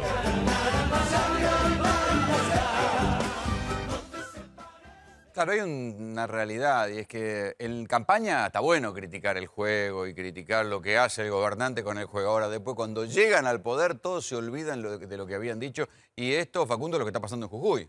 Así es, Rolando. Mira, te voy a mostrar acá un mapita de la ciudad de Jujuy. ¿Te acordás que, bueno, estuvimos hace poco? En rojo están marcados los casinos en lo que es el centro de Jujuy. El centro de Jujuy es un lugar muy pequeño. Chiquitito, sí, yo conozco. 6 manzanas conforman el centro comercial. Te digo otro dato que me contaban hoy. Hay 6 torres en Jujuy, 6 torres altas. 2 de ellas están alquiladas para la función pública y las otras funcionan los casinos. ¿Sí? Sobre todo el que se está por abrir. O sea que los edificios más importantes son los casinos. Son los casinos. Que además también acá hay otro de lo que hablamos durante la charla con la periodista de Jujuy. Ella nos decía, Jujuy no es una ciudad turística. Acá el turismo pasa de largo.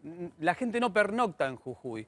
Bueno, entonces yo le decía, ¿quién está en esos casinos? Y bueno, los casinos acá son para la gente pobre, para los trabajadores de Jujuy. ¿Pero por qué te digo pobres también? Porque era algo que surgía en la conversación. En rojo tenés los casinos. Por ejemplo, este nuevo casino es el que se está por inaugurar en estos días y al lado, como veíamos en el video, hay una sucursal del banco principal, donde cobran casi todos los empleados públicos, los planes sociales de Jujuy, con 4 cajeros automáticos. Es decir, ni siquiera... bueno, vos sabés que está muy discutido que no tiene que haber cajeros automáticos en los bingos y en los casinos, ¿no? Hay muchos lugares que los prohíben. ¿Sabés lo que pasa, Rolando? Nos decía hoy también el periodista Ramón Indiarte, con el que consultamos, que no hay una regulación a nivel federal, a nivel nacional. Cada provincia organiza sus salas de juego en base a los acuerdos que hace con el gobernador. Pero esto pasa en Jujuy, aquí nomás, en Buenos Aires, lo que se está viendo es la aparición como hongos dispersos, pero hongos al fin de casinos tumberos, casinos clandestinos. Quiniela, tragamonedas, cartas, fútbol, caballos, gallos y hasta galgos. Todos en cadena. El submundo de las apuestas tiene aristas impensadas. Este es el interior de un casino tumbero. Máquinas tragamonedas, cartas y hasta un servicio de bar. Un casino clandestino puede estar en cualquier parte, incluso hasta en la Villa 31. Así funcionaba hasta hace poco más de un año, hasta que la justicia llegó hasta él. En los pasillos de la villa era un secreto a voces. De día un kiosco, de noche casino. El juego clandestino mueve millones en la Argentina y traspasa todas las barreras sociales. Hace 3 semanas descubrieron otro casino clandestino que funcionaba como una mesa de juego VIP en el club libanés en pleno Recoleta. Presten atención, la Policía Federal está llevándose algunos de los elementos incautados aquí durante la clausura al casino clandestino del club libanés. Esto evidentemente es una mesa de póker, ¿no?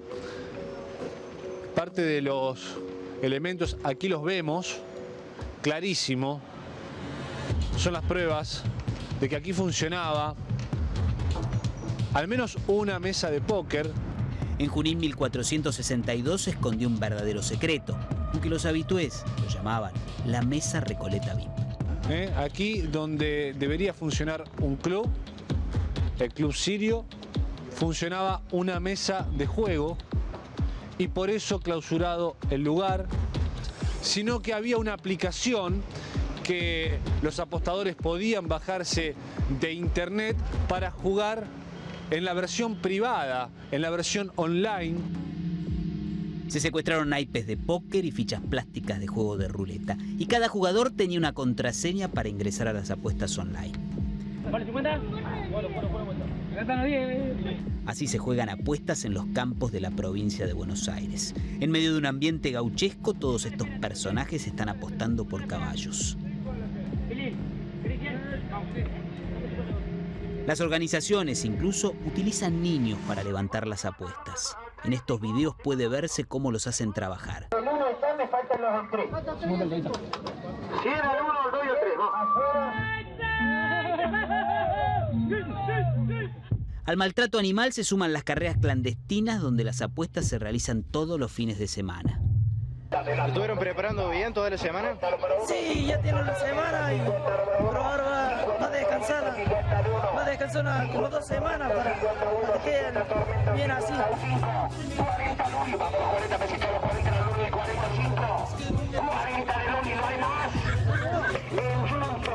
Tras ellos se esconde la mafia de los galgueros, que manejan el submundo de las apuestas.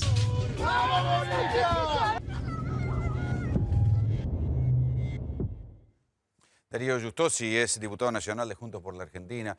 Y en verdad esto que nosotros vemos del crecimiento del juego clandestino, los llamamos a una postal más de la crisis o de lo que está pasando en el medio del ajuste económico. ¿Qué otras postales ves vos de lo que está pasando, Darío? Buenas noches.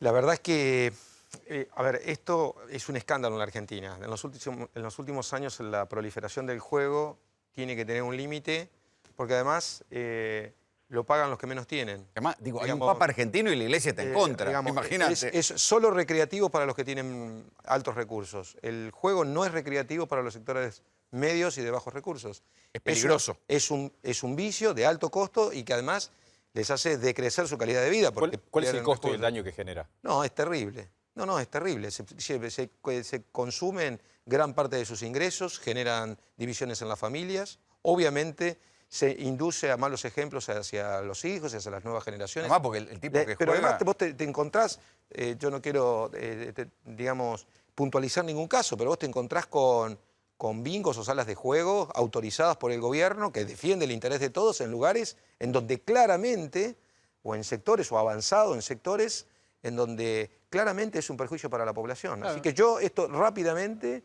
Nosotros siempre hemos estado en contra desde un punto de vista. Vos fuiste el candidato a gobernador, lo habrás querido, lo habrás estudiado. ¿Qué pensabas hacer?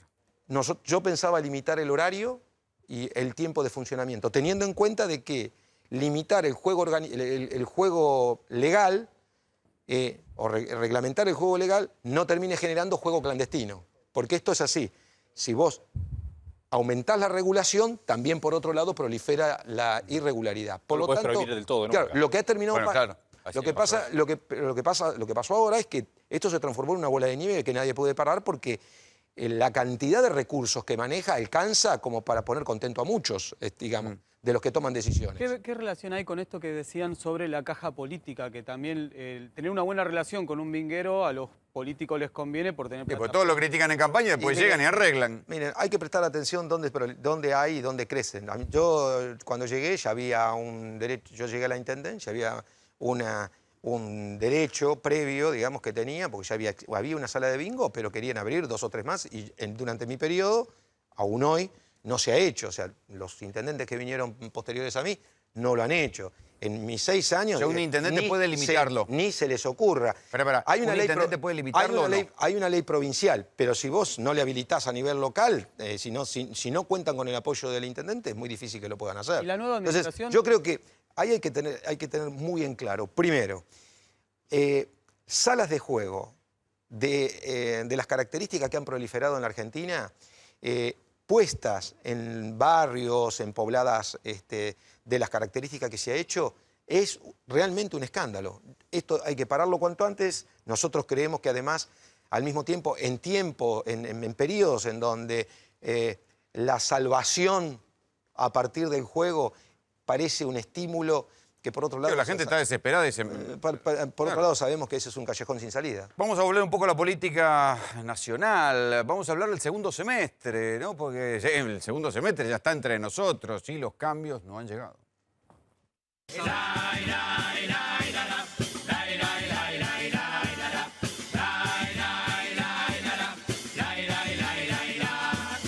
Vamos a ver cómo es cuando venga el mes 6. El segundo semestre nadie va a perder. A mí me duele tener que hacer los aumentos. Hace 2 años que el boleto del colectivo no se toca, que el boleto del tren no se toca, y eso hace que obviamente cuando generas un aumento que porcentualmente es muy grande, pero en términos de plata no es tanto. La verdad que era una locura esto. Nosotros teníamos 10 grados bajo cero en las provincias del sur y la gente prácticamente estaba en remera en la calle, en la casa, o abría las ventanas porque tenía calor de tanta calefacción que tenían, porque era gratis prácticamente el servicio público. Le hiciste creer a un empleado medio de que su sueldo medio servía para comprar celulares, plasmas, autos, motos e irse al exterior, porque eso tuvo una ilusión, eso no era normal, eso no era normal. Desde que salís del populismo y salís de la fantasía, ¿no? de una mentira importante, muy grande, de haberle dicho a la gente, bueno, se puede vivir de esta forma eternamente. En el segundo semestre vas a ver, hay trabajo por doquier, con salarios como Suiza, y si quieres en vez de uno cobras 3. Vamos a ver cómo es cuando venga el mes 6. Vamos a sincerar los precios para usted. Hay quienes dicen que este gobierno gobierna para los ricos. ¿Usted qué me contesta eso? No hay una sola medida de políticas públicas en estos 5 meses que haya sido para los ricos. Ni una sola. Proteger a los que más tienen, los que menos tienen. Creo que queda claro. ¿Están vendiendo menos facturas, por ejemplo? Y un poco menos, sí, porque antes era común comprar una docena. Ahora se venden dame 2, dame 3. No he hecho nada malo. Sinceramente no he hecho nada malo para que no me echen. Vamos a ver cómo es cuando venga el mes 6. El segundo semestre todo irá muy bien. El segundo semestre nos va a encontrar una inflación por debajo de los 2 puntos mensual. Vamos a empezar a ver algunas luces este año que nos indican que estamos en un túnel duro, difícil, pero que tiene la salida y que estamos yendo para la salida y no para cualquier lado. Pero también es cierto que la salida va a ser a partir del año que viene. O sea, sentir realmente que vamos a estar en una economía que crece va a ser el año que viene. El segundo semestre ya no habrá ninguna necesidad. No habrá luz, no habrá transporte, agua y gas, no habrá carne, no habrá pan. No habrá pobres ni indigentes y no habrá clase media para comprar. Pa' comprar el discursito de Durán por otros 6 meses más. Yo creo que a veces la visión esta de que hay gente que se está muriendo de hambre no es real. Es una visión más burguesa. Lo que usted dice me parece riesgoso en hay cuanto gente a la que se muere de negación. hambre. ¿Has visto que alguien se muere de hambre? ¿Viste algún muerto? Para la gente pensar pobre eso- también tiene ambiciones y está muy bien, tiene ilusiones, quiere ir a ver tus películas. Pero la quiere- panza la tenés que tener llena antes de tener una ilusión. Darío, ¿fue un error del gobierno generar tanta expectativa por el segundo semestre? Claro, en enero se veía lejos, pero... A ver, claro, no. Primero que yo creo que hay algunos datos que indican que la inflación va a bajar, porque ha disminuido también el nivel de actividad y porque hay algunos parámetros que se van a ir acomodando naturalmente. Pero baja al 2%, que era Va- lo que había... Claro, a ver. Era lo que había en el año pasado y se criticaba. Lo que creo es que, y comparto esto de que probablemente las circunstancias llevaron al gobierno a poner una fecha para, y muchos de los funcionarios se entusiasmaron con una fecha para decir, bueno, no es hoy, y las medidas que se están tomando en el corto plazo, porque cuando vos hablas de un mediano plazo, si es demasiado lejos, la impaciencia de los sectores que han estado más desfavorecidos no los va a acompañar, no los va a ayudar, no va a generar las condiciones para los cambios que quiere hacer el gobierno. Por lo tanto, poner una fecha, hablaron del segundo semestre, que el segundo semestre es del mes 6 al mes 12, con lo cual, si atisbos de reactivación no hay en el mes 6, en una de esas hay en el mes 8, está dentro del segundo semestre. El mejor termómetro, digamos, del que yo conozco de la actividad argentina es la construcción. La construcción en estos últimos meses está bajando. Hoy se conocieron un dato interesante que decía que la venta de insumos para la construcción cayó el 12,5%. Germán Gómez Picasso es arquitecto y es de Reporte Inmobiliario. ¿Qué sabes de la construcción? ¿Qué está pasando? Sí, es verdad que cayó a nivel nacional con respecto al año pasado, pero esta caída se marcó más por el tema de la obra pública, porque ese 10% que cayó el primer cuatrimestre Abril cayó 24%, o sea, fue más fuerte en abril. Pero fíjate que si medimos la venta asfalto cayó casi 50% la venta. Bien de la obra pública. Sin embargo, pinturas cayó el 6%. O sea, yo veo muchas obras que se han reactivado, que estaban medio paradas, obras de departamento por acá. Sí, de hecho los constructores, los desarrollistas están comprando terreno, hay buena expectativa con el sector. Lo que pasa es que se está esperando realmente ver qué pasa, por ejemplo, con el crédito hipotecario, eso es central. ¿El dólar está muy bajo ahora, otra vez, cuando empiezan? Mira, ¿La inflación comió el dólar? El costo de la construcción los últimos 2 años, si nosotros medimos un metro cuadrado vendible de un departamento, hace 2 años estaba a $600. Hoy está a 1.000. O sea, aumentó muchísimo en dólares también la construcción. Además de que aumentó en pesos, con el dólar estable se disparó mucho en dólares. Entonces eso desincentiva al inversor. Ricardo Alpárez, especialista en temas de economía popular. ¿Se frenó el Procrear? ¿Qué está pasando con las casas en los sectores más bajos? Mira, hoy tuve una experiencia bastante divertida que fue ir a Rosario, muy interesante realmente. En el Gran Rosario están algunas de las firmas metalúrgicas más grandes de la Argentina. Y fuimos a ver justamente, digamos, gente que se dedica a desarrollar edificios grandes, casas chicas de construcción en seco. Claro, el cinturón de Rosario es una gran villa, ¿sí? O sea, era muy interesante bajar de la, digamos, circular por la autopista. Está el casino. Exactamente, vos vas por la autopista. El casino al lado de la villa. El casino está a 500 metros de una villa impresionante. Esa es la villa, el barrio La Granada, de donde salen los monos. La avenida Circunvalación, la que rodea bueno, todo Rosario. ¿qué pasa? Agarramos la circunvalación para ir a ver a unos, digamos, distribuidores muy importantes de hierro, de aceros, que hacen construcciones súper interesantes.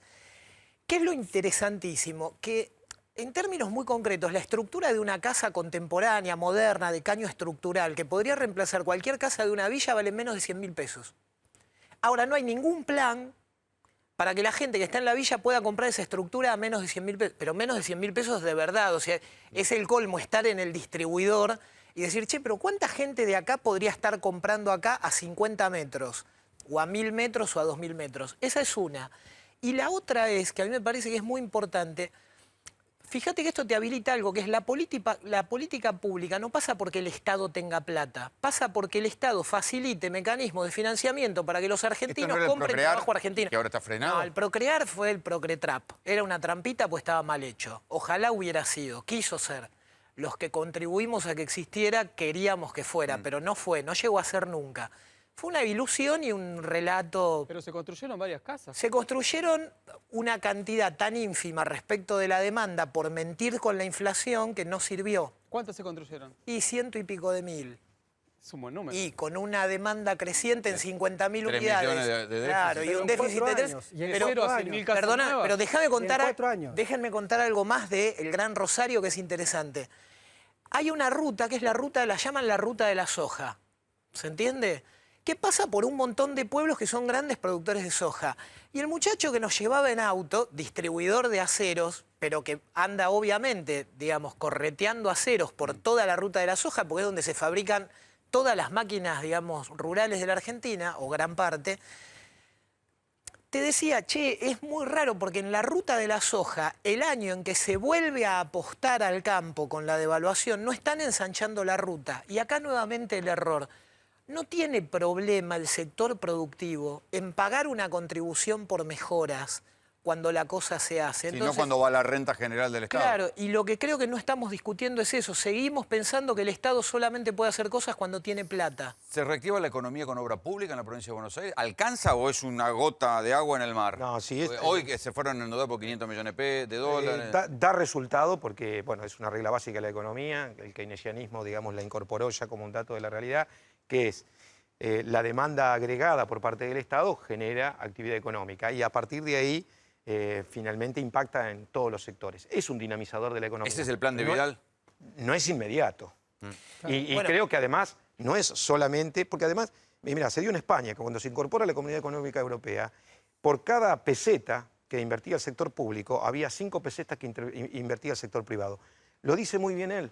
Muchas veces el Estado lo que tiene que hacer es primero reunir a las partes en una mesa, organizarlo, hacer un programa viable, simple, ejecutable rápidamente y además de... Le voy a preguntar a alguien del sector privado, ¿existe eso en la Argentina?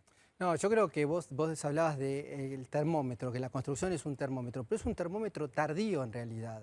porque cuesta mucho tiempo volver a poner toda la maquinaria a funcionar. Pensá que nada más aprobar un plano municipal en Argentina te puede llevar hasta un año. Un año un plano municipal. Entonces, esto te demuestra lo que puede llegar a tardar en reactivarse. ¿Y en la ese economía. año qué haces? Bueno, eso es lo que... Por eso no lo digas. Es un sector si no que podés, no lo digas. Además, en un marco reacciona inflacionario, tarde. además, cuando Claro. estos tiempos, el tiempo de la burocracia argentina es lo que generó estos costos, que en dólares estamos mucho más caros, pero en todo, en logística, en construcción, en materia de infraestructura de transporte. O sea que la burocracia cuesta. La burocracia y el tiempo No solo cuesta, por lo que tenés que porque poner. vos tenés inflación, bajó la productividad. ¿Puedo aportar algo a esto? Hay una cuestión que está ahí también en veremos y que sale y no sale y sale y no sale, que es ¿en qué indicás los créditos? O sea, hoy con 200.000 cuadras para pavimentar en el conurbano o 100.000 edificios que hay que pintar en Buenos Aires, creer que es difícil es un error. Es fácil. O sea, no es una dificultad decir... Siempre está el fantasma que se chorean la guita. No, porque si vos desde el Banco Ciudad simplemente a cualquier edificio de la Ciudad de Buenos Aires le das el crédito que el administrador te pida para pintar fachadas y medianeras, vienen todos corriendo los administradores y lo toman. Más porque ahora, como hay poco trabajo de pintura, los pintores te cobran más barato.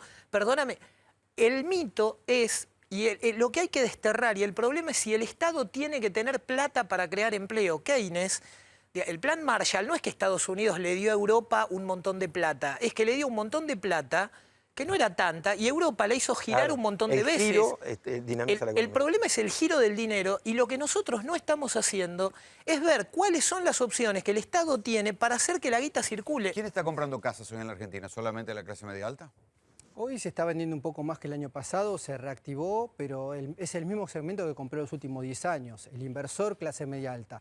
Para que entre el usuario final, Al sigue pozo y faltando... sin crédito. Sí. O sea, sin con crédito ahorro, al pozo. con... Sigue faltando crédito hipotecario. Por eso creo que hay que hacer más que hincapié. Ahora se está hablando mucho del blanqueo, si el blanqueo va a reactivar la construcción o no. Yo creo que este blanqueo no va a movilizar el amperímetro de la construcción. ¿Están caras las propiedades? Si están caras, no. Si vos ves lo que aumentaron los costos, no están caras. ¿Están caros los pozos? ¿Es buen negocio comprar un pozo los pozos son costo. El problema que tenemos es que tenemos costos muy altos. Vos tenés hoy un costo entre tierra y valor metro cuadrado de la construcción. Cuando salís a vender no podés vender por debajo de los $2.000. Pero fíjate algo que es como rarísimo, ¿no? En un país del tamaño de la Argentina, ¿sí? En donde la provincia de Buenos Aires es grande como toda Italia, ¿sí? La mitad de un departamento nuevo es el precio de incidencia del terreno. ¿Por qué? Porque no somos capaces de urbanizar una provincia del tamaño de Italia. Y Pero fíjate que no lo, perdóname, no lo estamos discutiendo. No somos capaces de urbanizarlas porque no hay crédito hipotecario. Si hubiera crédito hipotecario, los constructores saldrían a construir en el Gran Buenos Aires para vender viviendas de 70, Pero 80 necesita que la inflación se pise. No, sí. perdón. Pero ahí él tiene... lindo que discutan. Y estuvimos...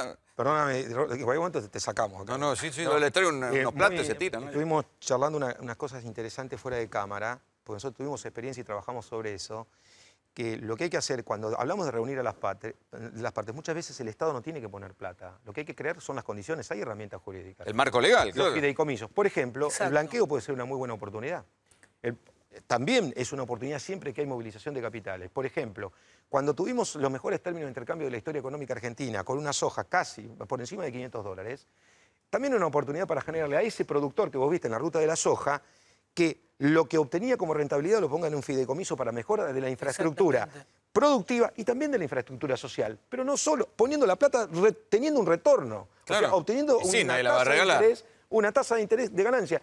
Y no, finalmente, como ha pasado en algunos casos, es que escondieron, digamos, algunas ventas que ahora pueden llegar a tener la oportunidad de, frente a esta moratoria, de blanquear. Sí, o compraron porque, casas a los pavotes. La liquidaron una parte, no liquidaron la Ya totalidad. la tuvieron con el CEDIN la oportunidad. Sí, pero no confiaban en el modelo económico, es lo que dicen. CEDIN fueron casi $2.500 millones. O sea, Es poco o mucho. No, Sí. es poco.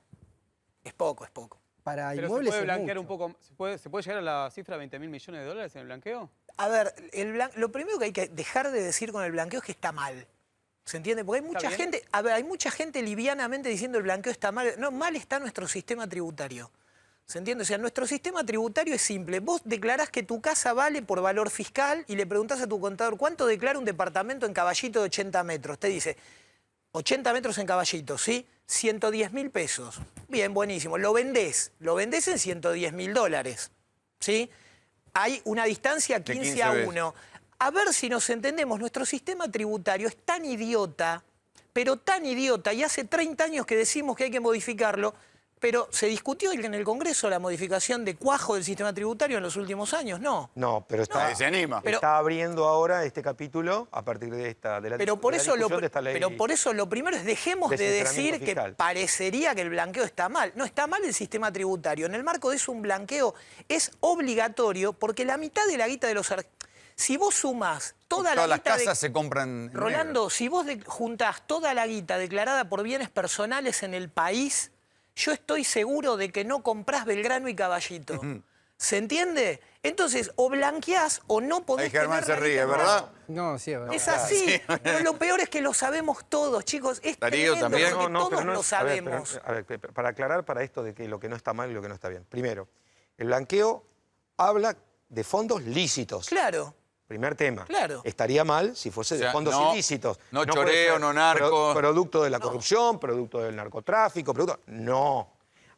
Porque si Primer lo tema. blanqueás, al Segundo, otro día te cae una causa penal. La Pero hay que distorsión... demostrar de dónde viene. Sí, por supuesto.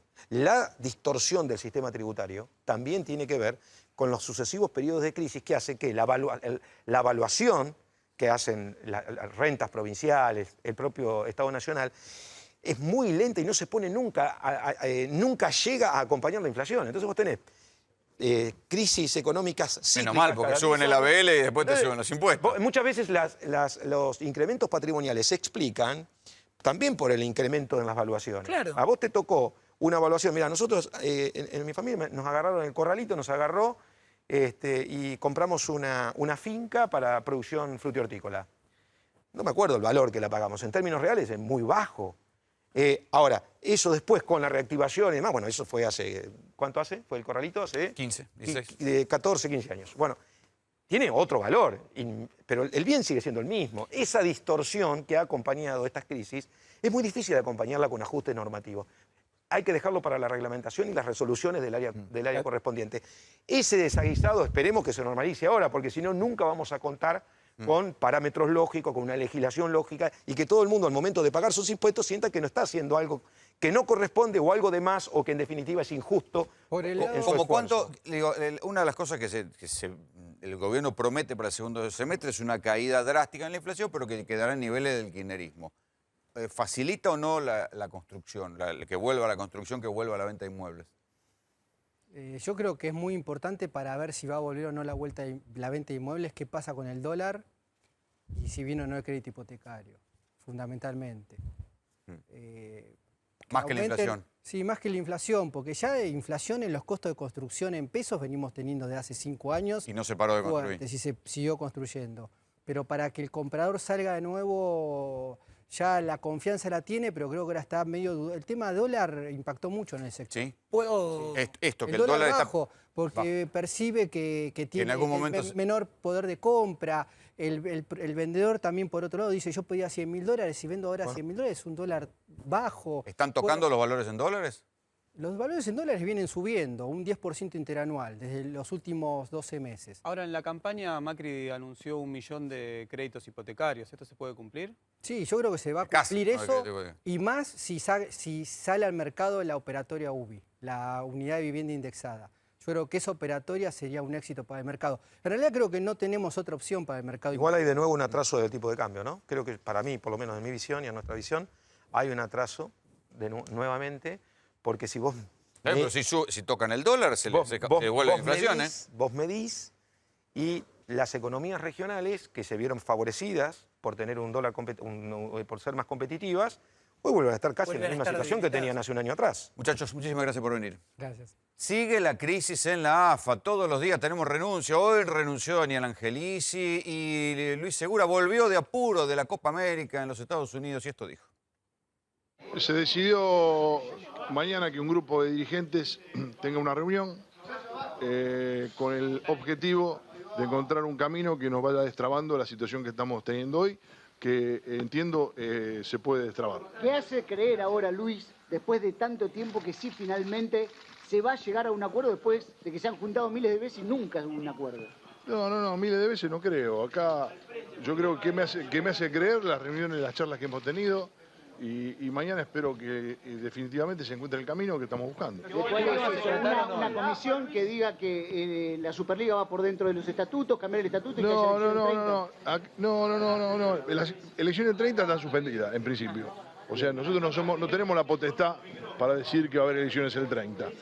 Después, el tema de la liga no tiene demasiada oposición, o no tiene oposición. Y después acá todo se trata de ajustar detalles, y la reforma del estatuto es otra.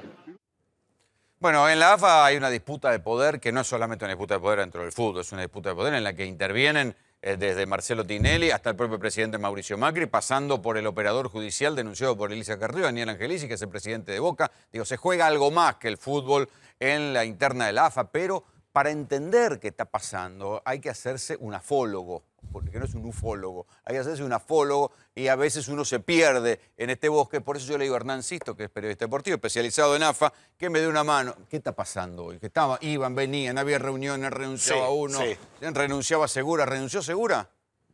Iba a renunciar. Todos amagan. Ahí. Hasta que hubo una reunión por la mañana en Camioneros. Y lo apretaron. Moyano y Segura. Le explicaron cuántos pares son 3 botas. Le pidieron que por favor se quede hasta el 30 de junio. Yo leo el subtítulo. Lo apretaron. Le pidieron... Le pidieron. Imagínate te pida Moyano. Muy amablemente. Vení para acá, pibe. Hasta el 30 de junio. Eso lo dejó claro Segura. Es decir, hasta aquí las elecciones del 30 de junio están suspendidas. Entre paréntesis, Moyano hoy presentó un amparo para tratar de que esas elecciones se lleven a cabo. Técnicamente el gobierno suspendió las elecciones a través del IGJ, que es una dependencia del Ministerio de Justicia. Moyano presenta como un amparo en condición de ¿qué? De miembro de la AFA, de directivo de candidato AFA. a presidente de AFA. Ajá, para pedir que se hagan las elecciones. Exactamente, porque se siente perjudicado por la medida de la IGJ. ¿Cómo cuánto ayuda que la FIFA haya dicho que no iba a intervenir? Mucho. O sea que la FIFA puso una carta contra el gobierno, contra lo que quiere Macri y Angelici. Sí. En realidad me parece que es más como un acuerdo que hay, porque lo que sucedió hoy, Rolando, es que por primera vez hubo un acercamiento real en una reunión que hubo al mediodía entre Luis Segura, Daniel Angelici y Claudio Tapia, el yerno de Moyano y presidente de Barraca Central, en una de las oficinas que tiene el presidente de Boca, donde acordaron que mañana a las 4 de la tarde se van a reunir. O sea, son los delegados de los dos sectores. Angelici es el delegado de Macri y Tapia el delegado de Moyano. Y a su vez, Macri y Moyano están disputando no solamente fútbol, ahí están disputando CGT, modelo económico, aumentos salariales, aunque Moyano diga que se va de la CGT. Sí. A ver. Yo sé que el gobierno... Aquí nadie está por dinero. El gobierno le quiere tirar con cualquier cosa a Moyano para que no quede algún hombre de él en la CGT y él en la AFA. Digo, son dos instituciones que pesan mucho en la Argentina. Sí, pero a su vez no se quiere meter mucho con Moyano porque sabe que puede traerle problemas. Es decir, no lo quiero a Moyano en AFA, hasta cierto punto. Me puedo pelear con Moyano hasta ahí, porque lo saben también, y es una realidad. Entonces, ese fue el acercamiento. O sea, probaron sacarlo y como no pudieron, ahora van a arreglar. Van a tratar de... El si pasa, pasa. Claro, van a tratar de si pasa, encontrar una solución. Podemos decir, el grupo Superliga, que va a estar representado por Rodolfo Donofrio, presidente de River, Raúl Gámez, que también renunció. Renunció, exactamente, en el día de ayer, y Pascual Cariela, el vicepresidente de Estudiantes de La Plata. Y del lado de AFA, por ponerle nombres a los grupos, Moyano y Tapia seguro, en un principio iba a ir Nicolás Russo, no va a ir el presidente de Lanús, y sí va a estar Eduardo Espinosa como una especie de mediador por el simple hecho que conoce los números de la Superliga y los números de AFA al ser... En el medio de esto viene la privatización del fútbol, ¿o no? Sí. O sea, que termine el fútbol para todos, aunque le mantengan el nombre, que se lo den un privado, que después se lo tenga que dar a los canales, no sé cómo se instrumentará. Se lo van a dar a Turner, que es el consorcio de Time Warner de Estados Unidos. O sea, en la práctica van a privatizar el fútbol. Sí. ¿Cómo cae esto entre los bandos del AFA? ¿Qué quiere cada uno? Plata. Qué vivo. Así también yo contesto el AFA, viejo. Por eso llega Turner, Rolando, porque es, más allá de que hablen de una licitación, no es el único oferente, sí es el mejor. ¿Cómo se reparte esa plata? Si se hace la Superliga... Los grandes más que los chicos. No está todavía confirmado, pero... Y dunga. El 80% del 100 total iría para la primera división, entre el 10 y el 15 puede ir a la B Nacional, y lo otro es a repartir entre gastos administrativos y una parte que va a recibir la AFA de la Superliga. Ahora, Hernán, ¿te imaginás otra elección en AFA así a puertas abiertas, con cámara, grabada en vivo? Con más votos que votantes. ¿O vuelve la época de Grondona que salían y dijeron ganó tal? Yo creo que va a ser abierta otra vez. Debería ser abierta. Me voy a corregir. No se sabe, ¿viste? Debería. Nunca se sabe. Mañana, después de esta reunión que les cuento,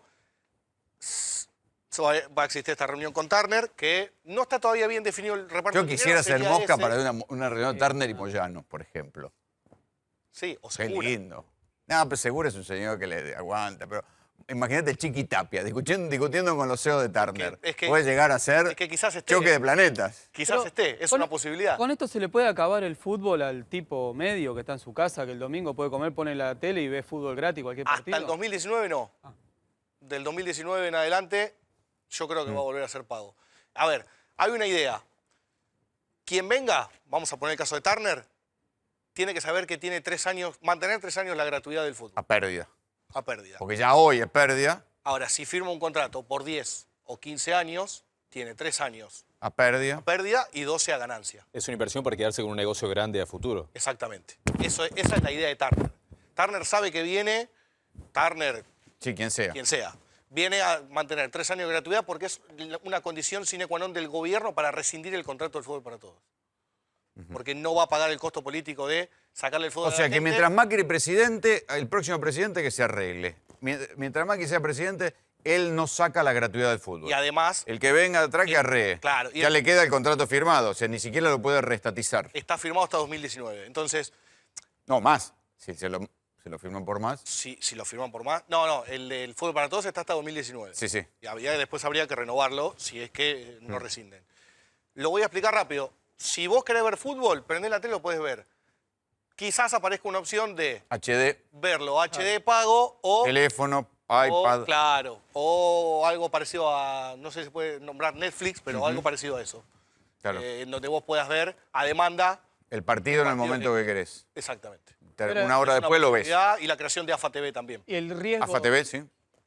Está avanzando en varios lugares. Están también firmando acuerdos en la Federación Argentina. ¿Y los clubes chicos, que son los que apoyaban a Grondona Moyano, corregime si me equivoco, hereda el núcleo de los clubes chicos del grondonismo? Exactamente. Es el sucesor de Grondona real. Bueno, hoy me dijeron, en la reunión de mañana, lo que hace la parte más dura, si se quiere, de AFA, que no aceptar la Superliga, es, decir, la aceptamos. Decime cuáles son las condiciones. La brecha de los clubes va a ser 2-1. ¿Qué carajo la Superliga? ¿Qué diferencia tiene con el campeonato? El reparto de dinero. El reparto de dinero, cómo se reparte, de qué manera se reparte, entra en juego el rating, entra en juego... no tiene nada que ver con sacar las barras bravas de los clubes, no, eso no. Y a ver, en principio eso va de la mano con el orden económico de los clubes, con la presentación de los balances. Muchos clubes no han presentado balances ni en AFA ni en Inspección General de Justicia. Va de la mano con no deber un peso para poder jugar al fútbol, va de la mano con pagar una licencia para poder ser parte. ¿Y dónde van a ir las deudas de los clubes? ¿Van a hacer un famoso, la bolsa, fideicomiso para que la agarpe alguien? Se están pagando. ¿La va a estatizar el Estado? ¿Qué va a hacer? Lo que vos me estás preguntando es qué va a pasar con AFA. Es una excelente pregunta, porque aquí todo el mundo habla de la Superliga, pero ¿Y no la habla deuda? De los casi 1.000 millones de pesos que... ¿Van a ir al blanqueo? ¿Van a ir al blanqueo de la deuda? ¿Qué van a hacer? No te digo al blanqueo, pero si la reunión de mañana sale bien, el próximo paso es una reunión con el gobierno nacional, ya sea con Macri, con... Le van a enchufar la deuda de los clubes, que vamos a terminar agarpando todo lo que gastaron en Barra Bravas y en los dirigentes. Tratar de rescindir el contrato del fútbol para todos, manteniendo esta gratuidad, si es que esto se asegura. Es decir, quien venga tiene que asegurar esto. Insisto, Turner no es el único oferente, sí es el mejor, por eso seguramente termine... Chumerío, antes de irnos. ¿Cómo está la pobreza en la delegación de la selección en el norte? Que no le pagan a Martino, que tuvieron que entrenar con sparring truchos. Hace poco le tuvieron de pagar. Ahora lo de los sparring es preocupante. Ahora vi que les dieron un hotel lujoso. Pero ¿saben por qué es preocupante? Argentina, cuando llegó a Estados Unidos, sabía que tenía 15 hombres y 3 mujeres como sparring, porque no hay acefalía en el sub-15, hay acefalía en el sub-17, y ahora Articuechea le está haciendo, en la jerga se dice, le está haciendo la gamba al sub-20, decir, te lo dirijo, no tienen técnicos. Mientras tanto se discute esto, y Argentina juega una Copa América. ¿Y después no tiene que jugar las Olimpiadas? En los Juegos Olímpicos. Sí. El Tata Martino va a ser el técnico de los Juegos Olímpicos. Ahora, el sub-20 no tiene. El año que viene, en enero, febrero del año que viene, se juega el Sudamericano sub-20. estamos en junio y la selección sub-20 no tiene técnico. Una categoría histórica para el fútbol. Claro, que ha ganado, de la cual han salido grandes jugadores. Mientras se juega una Copa América con la selección número 1 de Sí, FIFA. y garpan allá, garpan o van a dejar el muerto en los hoteles y esas cosas, por ejemplo. No, deberían pagar. Esperemos que no dejen el muerto porque ahí sí va a ser más complicado el tema. Bueno, ¿y Martín no sé cuánto creo que le pagan? Y Martino tenía como 5 meses de... Pero vino bien, porque viste, ganaron. Le han pagado una El parte. primer partido lo ganaron, así que le vino bien. Le han pagado una parte. Ahora, Hay varios que no quisieran pagarle más. la selección número 1 en el ranking FIFA, con el mejor jugador del mundo, y se habla más de lo que está sucediendo dentro de AFA y de que el presidente de esa asociación puede renunciar a el triunfo de Argentina el otro día contra Chile. El presidente de FIFA, Infantino, apoyó, en la práctica está apoyando a los Moyano Boys al decir no me meto. Yo creo que es un guiño, pero acordado con el gobierno. Desde ya que algo sucedió, hubo un quiebre hoy a la mañana en la reunión entre Angelici y Que venían a las Tapia, trompadas y se que sentaron a negociar. acercaron. Bueno, algo sucedió. Este capítulo va a continuar. Muchachos, muchísimas gracias. Así nos vamos. Esto fue Tercera Posición. Chau.